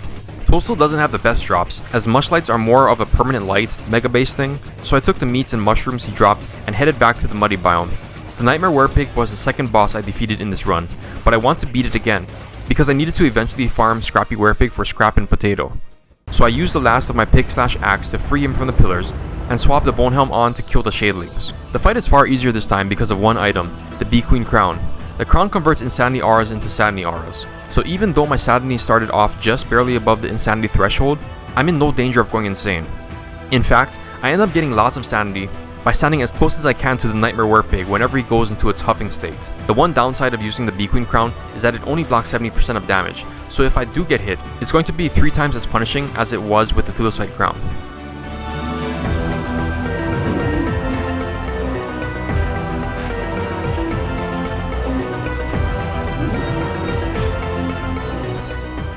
Slurtles are common menaces in this fight, since they can attack you or distract the Nightmare Werepig for a long time due to their high HP and defenses. I didn't mention this, but prior to starting the fight, I went around destroying all the Slurtle mounds in the area. Unfortunately, I must have missed a few, so I went out of my way to kill them. If you're like me and don't care about the loot, a single hit from a torch will cause them to explode. After the annoyances were dealt with, it's back to fighting the pig.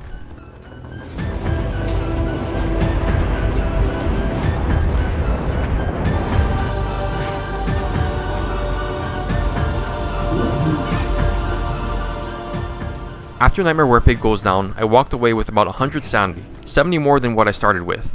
I then took the Dreadstone and Pure Horror and headed back to the Blue Mushtree Forest, and up the stairs to the surface. Back up top, it was raining again. I took advantage of this and used my 40% Morning Star to beat Moose Goose. Moose Goose is a seasonal boss on the same tier as Deerclops. It has 6000 HP, does 75 damage per hit, and attacks once every 3 seconds. She will also honk after every 4 attacks, which will make you drop whatever's in your hand equipment slot. If you know when the honk is coming, you can just unequip your weapon and re-equip it after.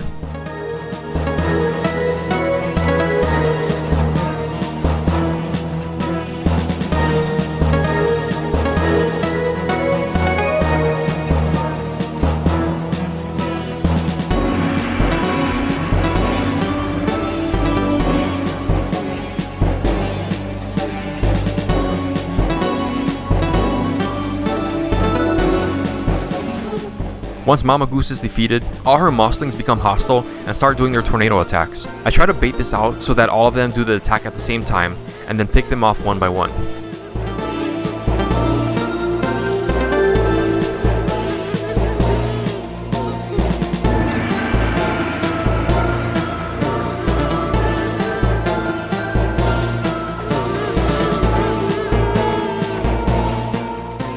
After defeating the family and taking the loot back to base, it was now time to focus on Pearl's quests. I had been somewhat working on them this entire time, but I still needed to do a little more preparation. After catching the 10 butterflies, I realized that I never killed a resting horror for the chair blueprint, so I sprinted back into the caves, through the monster-infested wilds, into one of the ruins branches, went insane and got the blueprint, and then headed back to the surface. I then dug up 8 berry bushes and stored light bulbs in the bundling wrap. I had all the boards from the Scrappy Werepig fight, Cutstone from the AG fight, Moon Rocks from Lunar Island, and Marble from the statues I had mined. I had located Pearl's Island with the message in a bottle way back on day 3, so on day 50, I set sail off the coast of the Oasis Desert and paddled to Pearl. Once there, I killed a lure plant for the first point of friendship, planted all the butterflies for point number 2, and hung 6 kelp to dry for point 3. Then I traded the empty bottle for the Pinchin Winch blueprint, made her a stone chair to get the sawhorse, and built her a proper chair for point 4.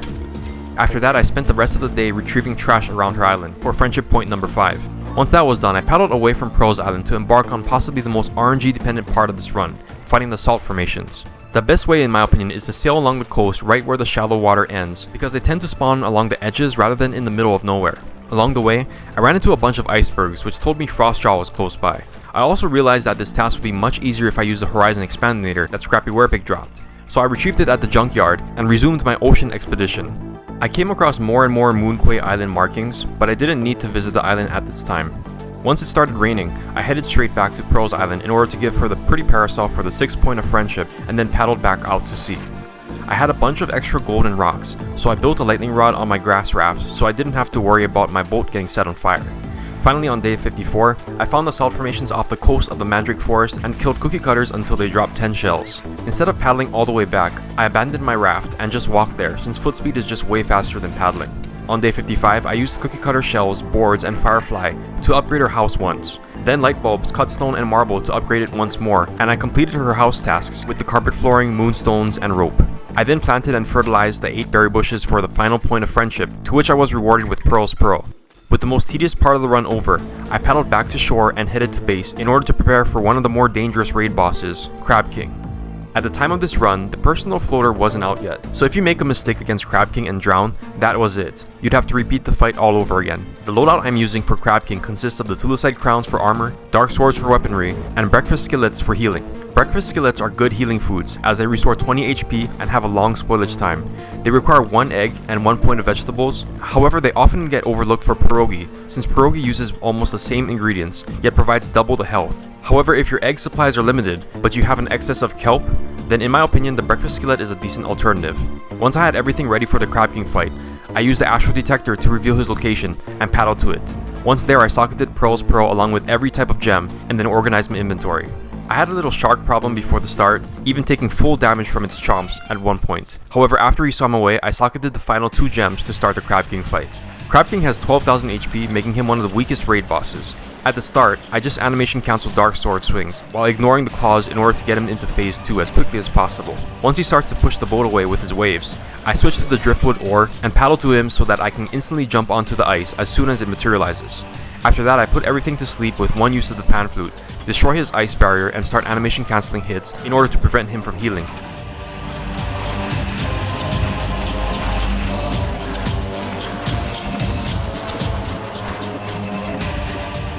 Once the ice begins to crack, I look at my feet and see no cracks on my side, which means I'm good to continue attacking.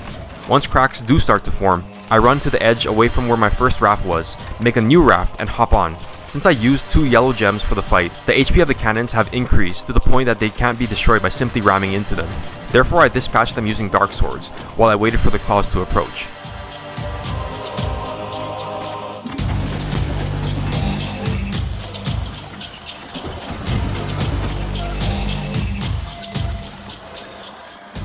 Once I cleared out a good amount, I paddled to Crab King around the claws and attacked him once more. He then repeats what he did the first time by pushing my boat away with waves, and then creates the ice platform again.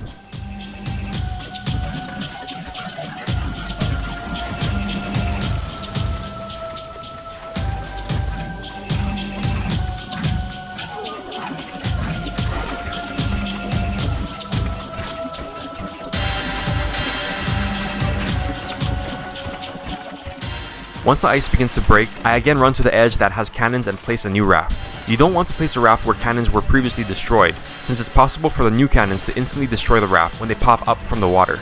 Another tip is to have grass rafts already crafted and ready to go in your inventory. Trying to craft new rafts with your grass and twigs takes time and can be interrupted, and every second counts when the ice begins to break.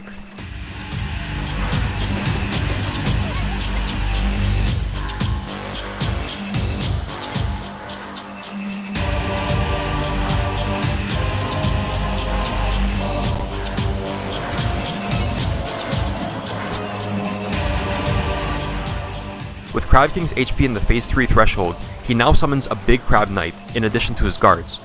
The Knight has more sleep resistance, so I need to use the pan flute twice for him. After he's asleep, I finish up Crab King and build another raft to escape the collapsing ice once more.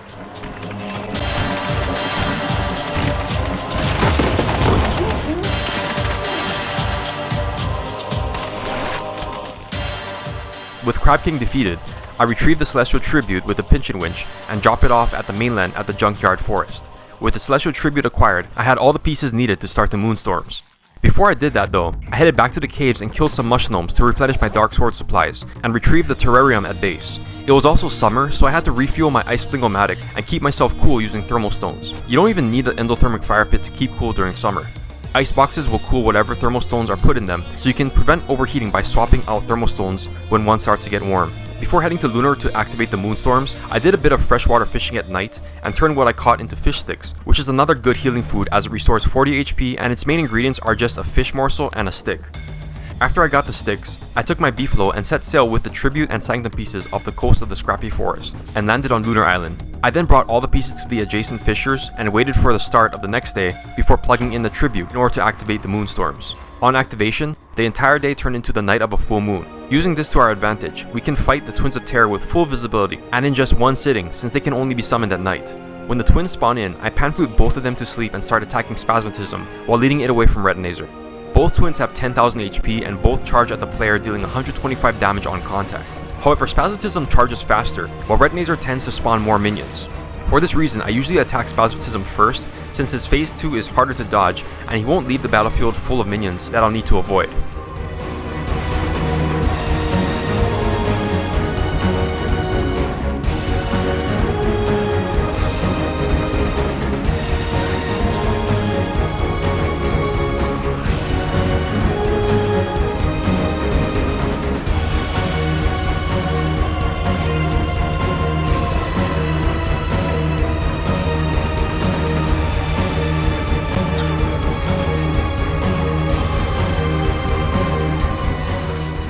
Once Spasmatism's HP drops to 3000, both him and Retinazer enter the phase 2 states, where instead of charging once, they chain charge 3 to 5 times in a row. I simply avoid this using the combined speed of the Magi and Lazy Explorer while animation cancelling Dark Sword hits in between.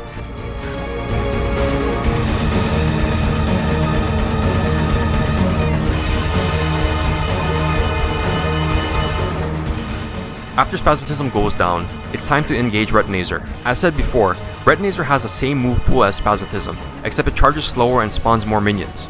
I'm using the Dreadstone Helm for armor, but it should be noted that Lunar Island removes its healing ability, so you shouldn't count on the Helm's self-repair function, nor its sanity drain to keep your enlightenment low.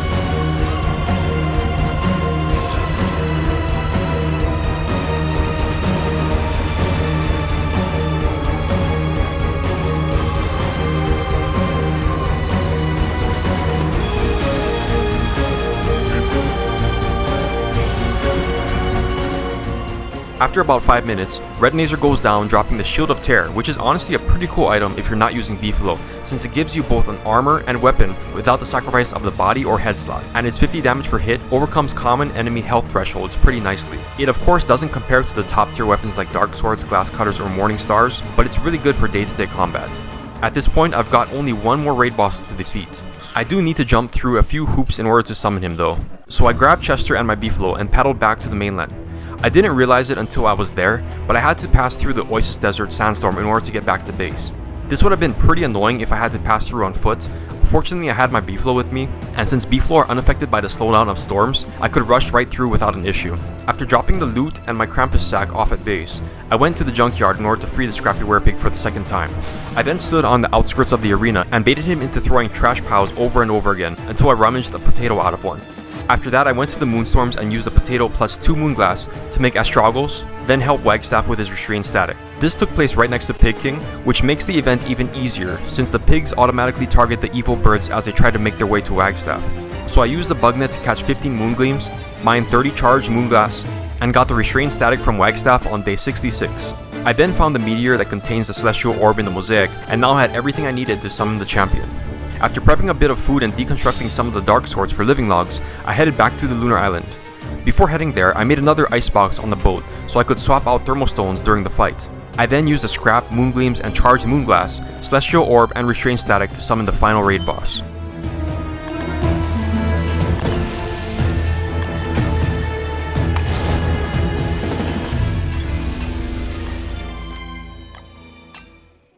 The Celestial Champion is a 3-part boss fight.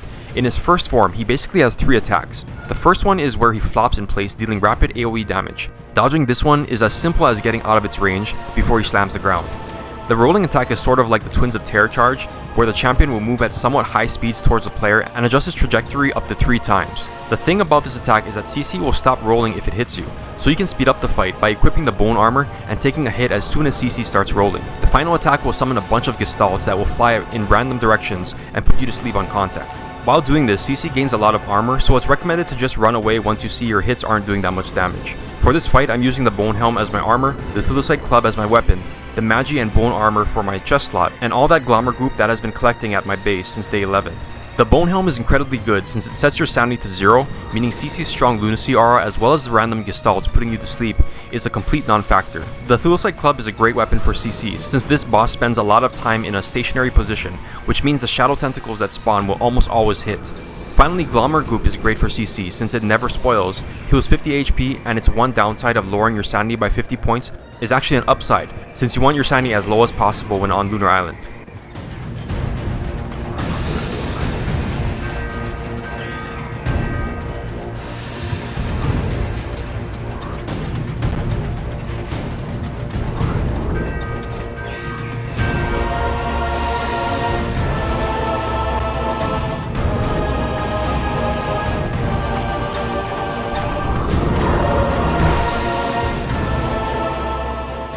After Phase 1 CC dies, it transforms into its second form and will most likely immediately use its Blender attack. The Blender's movement speed increases depending on your speed at the time it initiates, so it's recommended to unequip all speed boosting items like the Magi and Lazy Explorer until it starts to move. After the Blender, CC will do one of 3 attacks in order. It usually starts off with the Gestalt waves, where it hits the ground 3 times, spawning a wave of greater Gestalts that deal massive damage with each hit. To dodge this, I just run in a circle around it with my maximum speed. For the other 2 attacks, you don't even need to run at all. The Bone Armor can completely block these attacks, which lets you focus on maximizing your DPS. Like Phase 1, the Thulecite Club works well against Phase 2, since it spends a lot of time in one place. However, the club eventually breaks, at which point I switch to Dark Swords.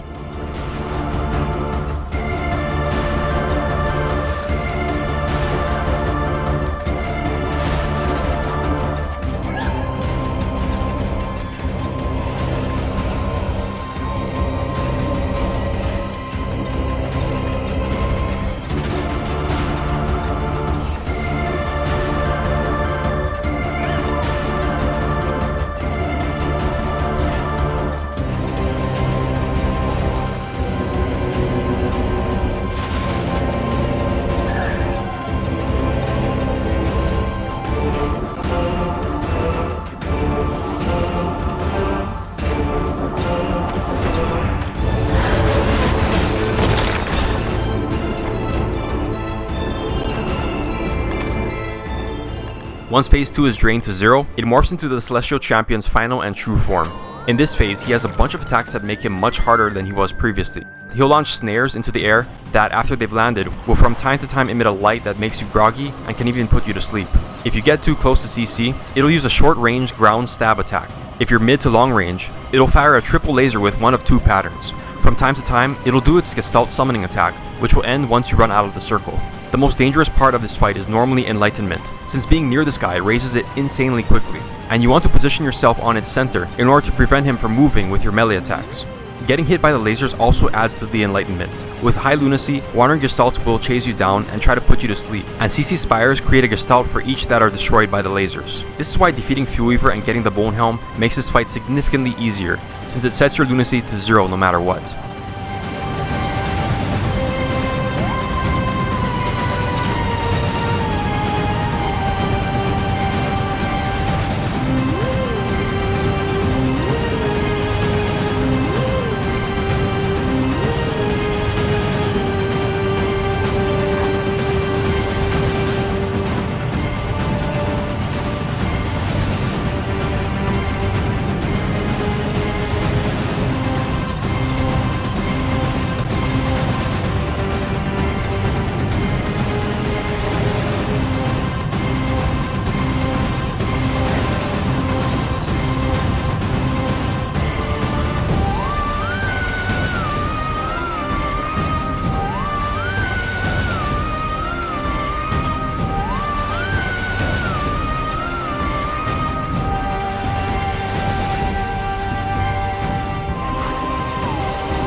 On the morning of day 69, Celestial Champion is defeated, meaning I've beaten all 9 of DSD raid bosses. That's Dragonfly, the Shadow Chess Pieces, Klaus, the Ancient Fuelweaver, Bee-Queen, Toadstool, Crab King, the Twins of Terror, and Celestial Champion.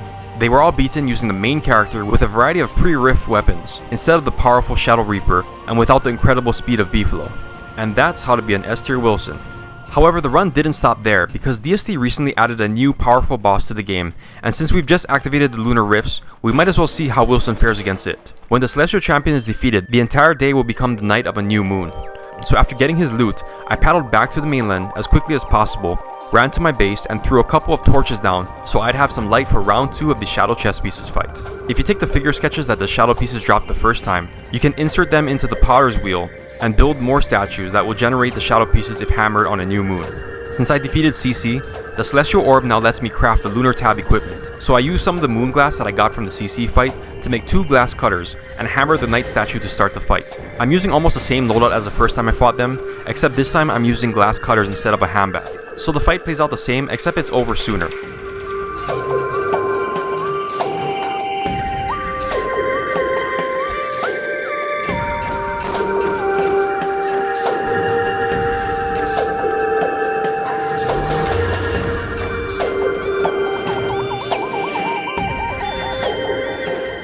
The reason I fought the Shadow Pieces again is because I want a second set of bone armor and need the Shadow Heart to fight Fuelweaver for the second time. I once again used the upgraded Celestial Orb to make glass cutters, and since I had defeated Moose Goose, I made a Weatherpain after deconstructing one of the old Morning Stars. I then wasted no time and headed straight to the closest cave entrance. Before heading to the ruins, I stopped by the green mushy forest and dug up 30 green caps, since, as per usual, you want to have a lot of sanity food for Fuelweaver. I headed to the ruins and fought the Ancient Guardian a second time in order to obtain the Ancient Key. The ruins had regenerated, which meant the completed station was once again guarded by clockworks.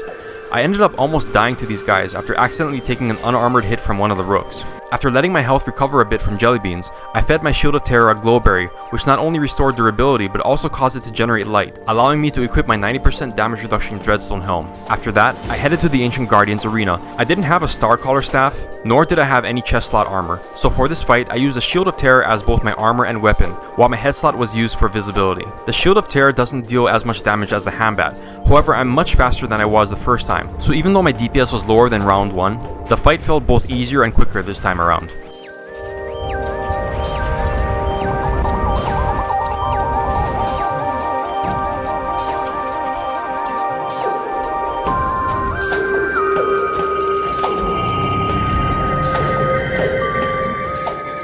I looted the large ornate chest for its goodies and headed back to the completed station where I crafted 4 Thulusite crowns. At this point I was fully prepared to fight Fuelweaver, so I headed back to the wilds, through that dangerous monkey biome during full nightmare phase, teleported to the atrium from the atrium bridge, and weaved my way to the arena.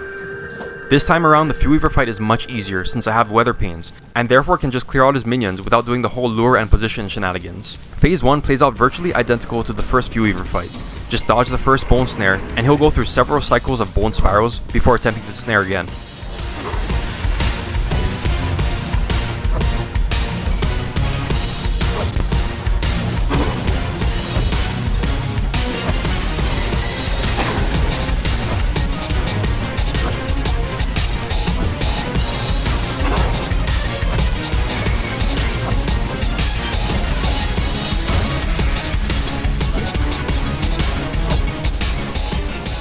After phase 1, Fuelweaver puts up his shield and summons his minions. I simply destroy the unseen hands as quickly as possible while swapping to the Weatherpain to throw a tornado at him whenever I see one of his minions getting close. Once vulnerable, I animation cancel glass cutter hits while swapping to the Weatherpain as needed. I also keep myself under the effects of jelly beans and extend his vulnerability with the Nightmare Amulet.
After a 3-minute fight, Fuelweaver is defeated once again. This time, I activate the rifts because I do want void gear in order to deal with the planar entities I'll be confronting on the path to the Celestial Scion.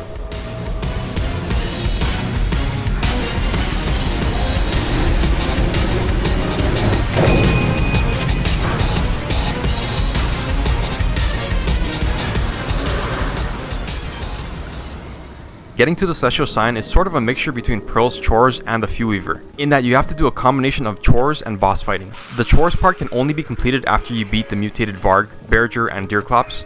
Vargs can spawn anytime, and Bearger is going to appear during autumn, which means the true bottleneck of the boss killing portion is Deerclops, who can only appear during winter. While I will have to wait until winter to do everything, it doesn't mean I can't prepare in the meantime. So I got to work on getting the scrap I'd need to build on Lunar Island. This is the second reason why I wanted to bring the Werepig up to the surface, because by staying on the outskirts of the junkyard, I can get the Scrappy Werepig to generate endless amounts of junk piles. While he does this, I forage through them for scrap.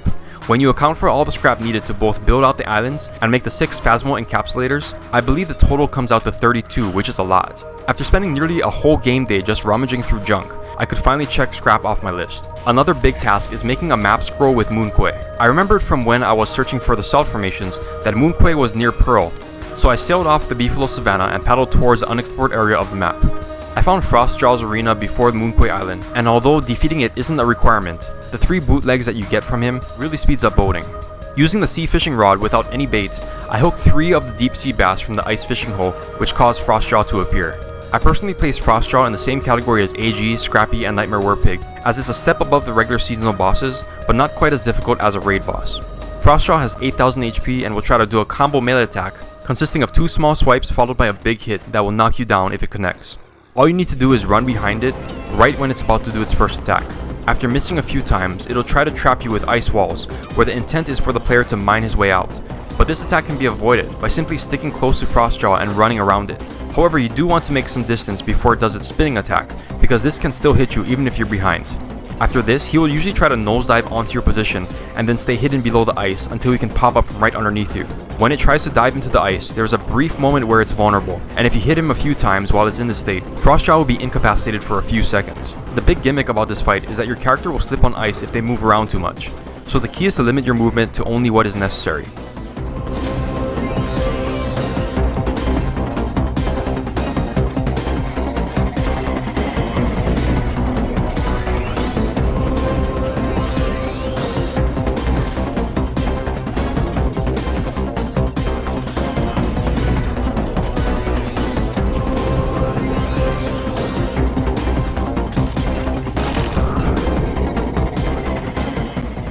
After beating Frostjaw into submission, it lets me trade the 3 sea bass for bootlegs. The bootlegs are one of my favorite ocean items, as they create whirlpools that teleport you from one area of water to another. You can even use this to teleport to a lake or river on the mainland, and the whirlpools don't just disappear immediately, meaning you can make multiple round trips before the portal eventually times out. Anyways, after the Frostjaw battle, I paddled to the only logical spot Moonquay could be at, used the Lazy Explorer and Magi to map it out without getting tagged by the powder monkeys, and then teleported back to my raft and paddled away before the monkeys could board. I then used one of the bootlegs to transport myself to the salt formations, since salt crystals are a key crafting ingredient for the collected dust, because I need the dust to make the Thulecite bug nets, and I need the nets to make Phasmo encapsulators. The Shield of Terror once again proved to be a great day-to-day weapon, as it allowed me to 2-shot the cookie cutters, and the monster meat they dropped easily restored all of its durability. After I got the salt, I paddled back to the coast and started to walk back home. On my way, I noticed the Varg trail, which means uncovering the tracks would guarantee spawn one of the 3 bosses that I needed to beat. I wasn't planning on fighting the mutated version of it now because I don't have any void gear yet. However, I do want to kill the regular Varg and have it transform since the rifts are currently open. However, I realized that I was near a Beefalo herd that would probably be enough to help kill it. So while the Beefalo killed the hounds, I took on the Varg.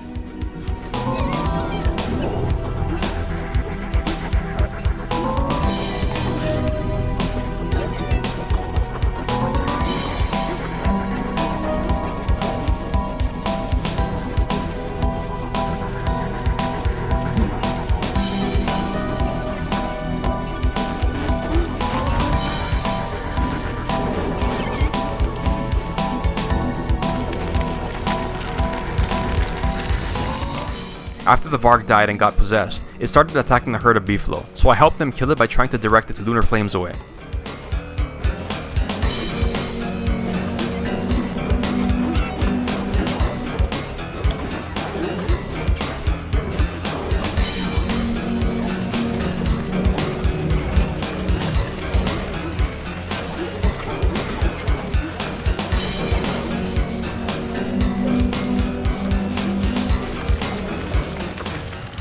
day 85, almost 10 days since I activated the cave rifts, so I was prepared to go spelunking until I noticed Bearger had spawned in. Like the Varg, I want to kill his regular form while the rifts are activated, so I just fight him like normal, which isn't much of a challenge considering he's just a regular seasonal boss.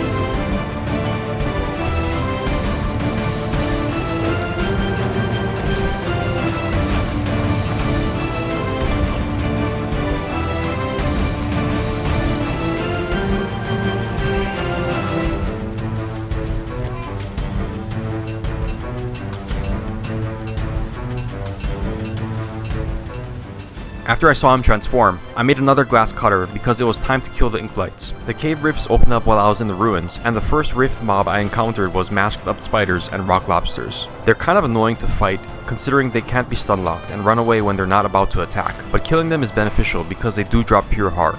When the cave rifts are active, Ichors will drop from the ceiling whenever you're traversing a somewhat narrow passageway. If they drop on your head or if you fully submerge yourself into them, they'll do an insane amount of damage, enough to almost kill the player. Ichors are just another reason why Beefalo are so good, since Beefalo tamers can just ride through them without worrying about getting hurt. Since I'm going about it on foot, I keep to the sides of narrow passageways and equip moggles to help me spot their shadows before they drop down. While leaving the ruins, I saw the Dreadstone outcrop appear in the wilds. I set a star down and equipped the glass cutter and Dreadstone helm before approaching it. The Dreadstone helm not only has 90% normal defenses, but it also has a bit of planar as well, so it's my best available option at this point. The huge Inkblight called Rasp is by far the most dangerous, as his swallow attack can bring me near death if it connects. The Inkblights work by taking turns attacking, therefore I attack Rasp after he completes his attack, and run away from him once the other two complete theirs. While attacking it, I try to position Rasp in between me and Jitters, so it body blocks its cartwheels.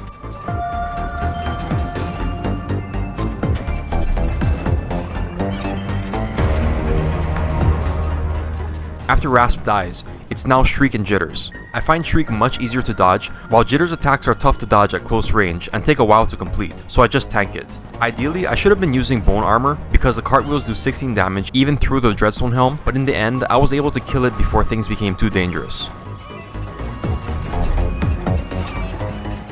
After Jitters, I quickly cleaned up Shriek since he's easy to kite, and I picked up the pure horror and dark tatters that were dropped. While doing so, I caught the attention of a lurking horror that had been powered up by the rifts. You can tell he's stronger than the normal version because his fins glow red, it moves faster, will lunge forward as it bites, and it has planar entity protection.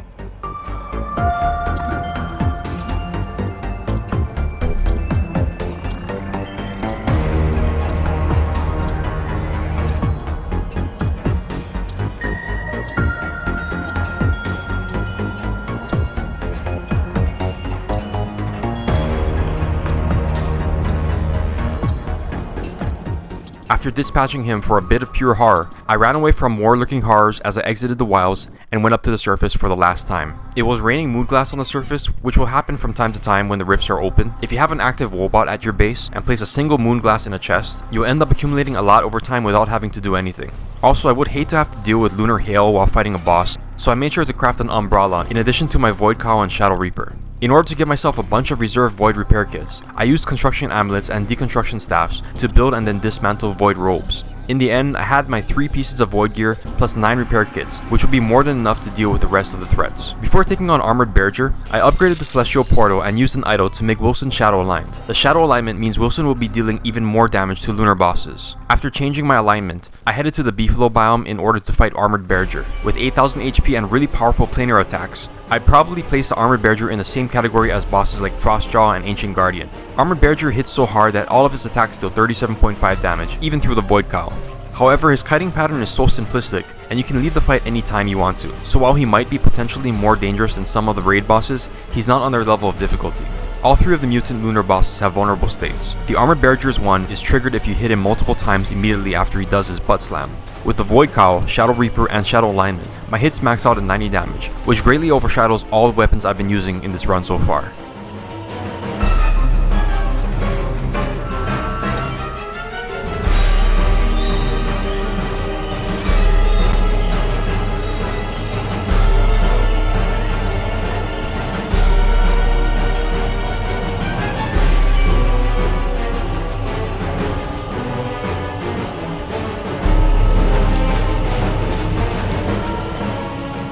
After killing Armored Bearger, I headed back to base because it was day 90, and winter was tomorrow, which means I could turn flares and Glommer's Goop into hostile flares in order to summon Deerclops. It took me a few tries, but eventually Deerclops showed up, and I quickly dispatched it like the scrub seasonal boss that it is.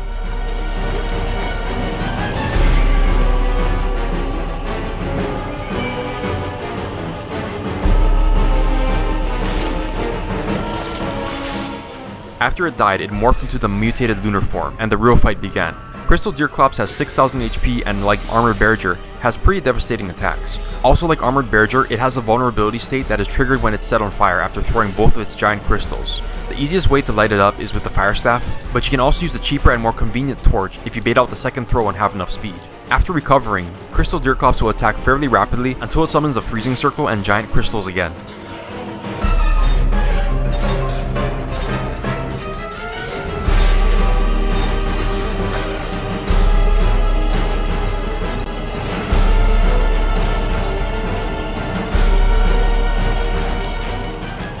When Crystal Deerclops was defeated, Wagstaff confirmed that all the mutated bosses have been killed by dropping the Spark Arc. It's at this point that I can finally meet up with him on Lunar Island and complete the rest of his chores. Instead of making grass rafts, I hijacked my boat that I'd been using for Lunar Island and teleported straight to Pearl using a bootleg. One of the dangers of going through the whirlpool is that it'll fling your boat in a random direction, which can damage it. Luckily for me, I killed a bunch of bees when I was here earlier, so I patched my boat up and gave Wagstaff my map scroll containing the whereabouts of Moonquay. The next day I handed Pearl her eviction notice and she cleared all her belongings away.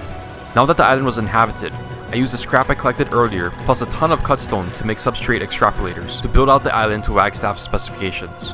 Then I used even more scrap to turn the 6 fluorescent bug nets I made into encapsulators. I didn't mention this before, but way back in the first autumn when I activated the archives, I also got the blueprint for collected dust by feeding one of the moths, Amberosa, and I unlocked the blueprint for the Tulisite bug net from the distilled knowledge that came out of the bowl-shaped toilet. With the 6 encapsulators, I caught one of the grazers back at the Lunar Rift, and used my last bootleg to quickly go to Lunar Island, where I caught 5 wandering gestalts, and back to the Oasis Desert coast, before making my final voyage to Wagstaff. Once there, I handed Wagstaff the 6 full encapsulators, which called down the Celestial Revenant. This boss is basically the same as Phase 1 Celestial Champion, except it has planar entity protection and only has 8000 HP. I can use the same trick I used against CC where I equip the bone armor in order to cut its rolling attack short.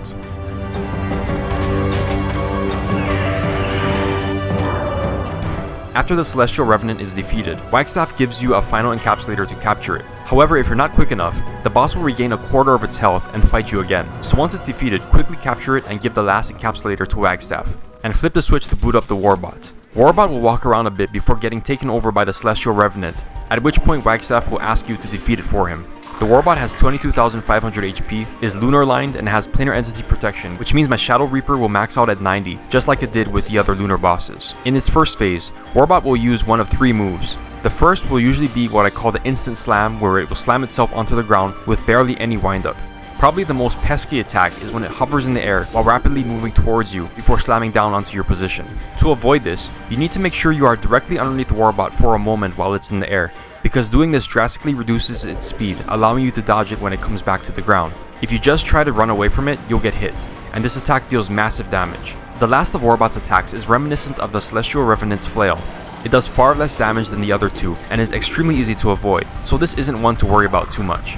After Warbot's health drops below 17,000, it'll start spamming the notorious heat-seeking missiles. There are quite a few ways to deal with this, but my favorite is to swap bone armors, since one use blocks all 3 missiles, and it's in my opinion way cleaner than the other methods. However, this is the first time I'm fighting Warbot using Shadow Aligned Wilson, and at this time I learned something new and really important. If your character is Shadow Aligned, Warbot will fire his heat-seeking missiles at a much faster rate than if your character is Lunar Aligned.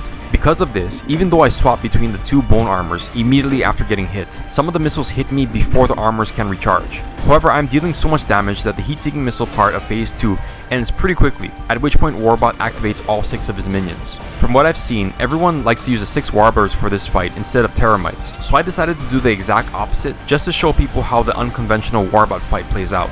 Wagstaff actually won't let you use 6 Terramites, so I use 5 and 1 Warbler. The Terramites will constantly circle around Warbot while moving towards it and away.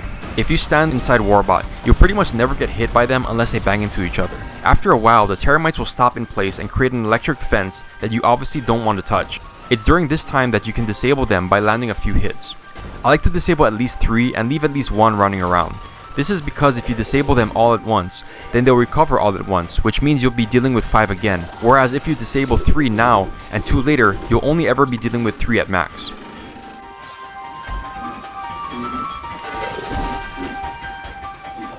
After a while, the 2 Terramites generate the fence again, and this time I disable both of them, making the fight almost identical to phase 1 for a brief moment.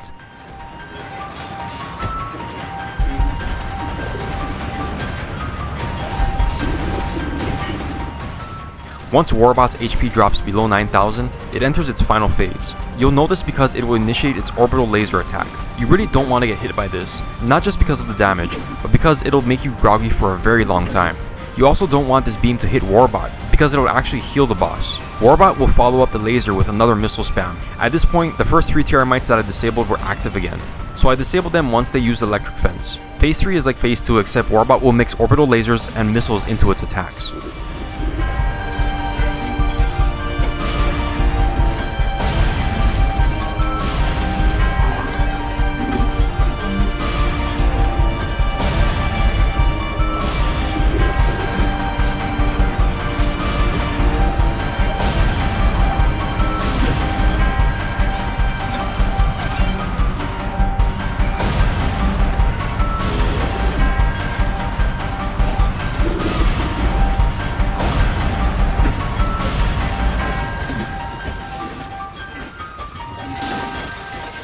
At the end of day 96, Warbot is defeated, and the entity inside of it leaves its shell as the final boss of this run, the Celestial Scion.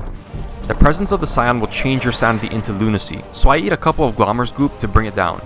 The Scion only has 16,000 HP, and is much less complicated than the Warbot, but is arguably more dangerous. Its attacks are very heavy. The charge does 50 damage through the Void Cow's defenses.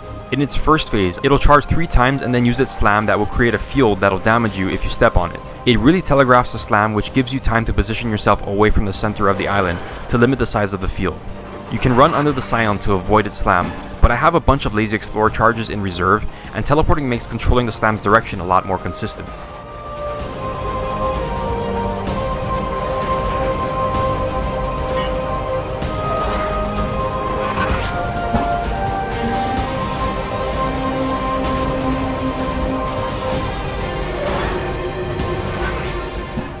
After its HP drops to 10,000, the Scion will start to use its Supernova attack every 45 seconds. To avoid it, you need to stand behind one of the destroyed Warbot legs. If you don't, not only will your health drain very rapidly, but the Supernova makes you groggy for a very long time. The Slam Field also has a similar effect.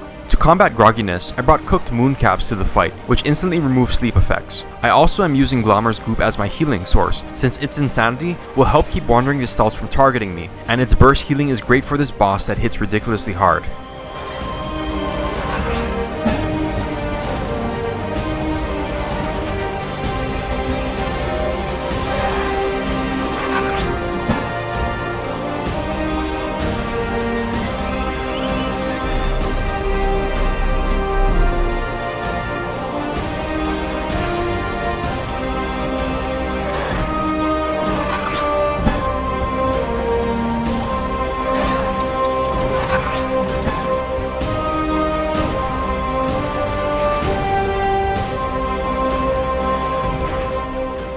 After a pretty brief fight, the Scion is defeated and we get to watch the animation where it captures Wagstaff and turns into a bunch of celestial jewels.